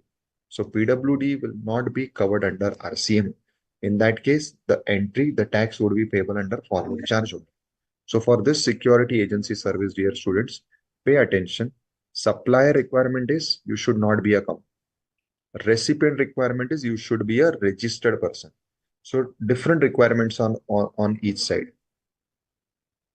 Further, they have clarified a registered person paying tax under composition scheme will also not be covered here. So if a composition scheme person who is registered as a composition dealer appoints a security agency, tax is not liable to be paid under reverse charge. It will be under forward charge. Then, same like GTA, which was goods transport, you have passenger transport. Passenger transport is you are going by a bus. Now again, firstly, we have to see the exemption entry. Like we discussed in GTA, the exemption was if you are doing transport of specified goods, it is exempt. If you are doing transport for non-specified recipients, it is exempt. Similarly, in passenger transport, there is exemption, but the exemption is based on what? When you read the exemption chapter, you will find that where the transport is done in a non-AC category, it will be exempt. So transportation happening in non-AC category, now I'm talking about persons, passengers. So where you are taking a non-AC option, that is where they have made it exempt. Again, when you read the exemption entry, you will find that in some specific cases, even AC is exempt, but that is very rarely, that is you are going for a specific tour which is covered over there. Otherwise, all AC transports are taxable, non-AC transport is exempt. Further, where you are booking this through some app like Ola, Uber, any such thing, it is not exempt. But anyways, Ola, Uber, you are booking, it is going in 9.5. So it is outside RC in any case. But still, just to clarify, where you are booking this passenger transport through some app, it is not exempt. There it may be AC, it may be non-AC, but it is not exempt. Most important point over here is, again like GTA, once your service of passenger transport is taxable. Why it is taxable? Because it is now AC. So you let us say you are going by an AC bus. So you are traveling from Ahmedabad to Mumbai and you have taken some AC bus. It is taxable service. But again, like GTA, again there is an option of forward charge, reverse charge. If the bus company wants, it can opt for paying tax under forward charge. The rate will be 12%. In that case, the bus company is itself going to pay tax. You don't have to pay tax under RC. But again, the option is the bus company may decide not to pay tax itself, in which case the case would come under RCM and you have to pay tax under reverse charge. Now, when this reverse charge will apply, where the person other than body corporate, so the supplier should not be a company who supplies service to a body corporate. So condition here is supplier is not a company, recipient is a company. So when you and me travel by this bus, we will never come under RCM because recipient has to be a company. But where a company is making booking of tickets in the same bus, why? Because it wants its employees to travel. Or many times the company is hiring the bus because it wants to organize some travel for its employees. In that particular case, the company is liable to pay tax under RCM. But when you and me are traveling, even though we may be having GST numbers, but the requirement is very specific that the recipient should be a body corporate, then only RCM applies. And then the last case is services of lending of securities under security lending schemes. In that particular case, again, the tax is payable by the borrower under this particular scheme. So these are some important entries under 9.3. I hope all these entries are clear, students. Yes, sir. Perfect. So I'll request that you all please study this. Also study the further part of this chapter because it is not so complicated as you saw. Most of things are very clear, straightforward. Only there are multiple conditions because next week there won't be any classes. So you have a whole gap of a week, next whole week. So I'll request that you all please study this whole chapter so that when we resume a week after that, we can directly go to the discussion on your doubts. What is the next schedule after this? After this chapter, I think we have place of supply also after this, right? I'll request that since you all have next whole week as a off, that is, there won't be any classes next whole week. So I'll request that you complete this chapter and you also read the chapter of place of supply so that in the next week, when we resume, we will directly go more to the discussion part, the interaction part. Is this clear, students? Yes, sir. Yes. Yes, So sir, next clear, sir. whole week, no session. Okay, sir. Yes. Fine? Yes, sir. Okay. We will But prepare, sir. study. Sorry? Okay. We will prepare. Yes, study this chapter also and study the next chapter also as per our schedule, which if I'm not wrong is place of supply. Fine? Okay, Okay. sir. Okay. So thank you very much. Have a good weekend and also Thank you, sir. be in touch with studies. Thank you all. Good night. Thank you, technical team. We may close the session now. Thank you. Good night.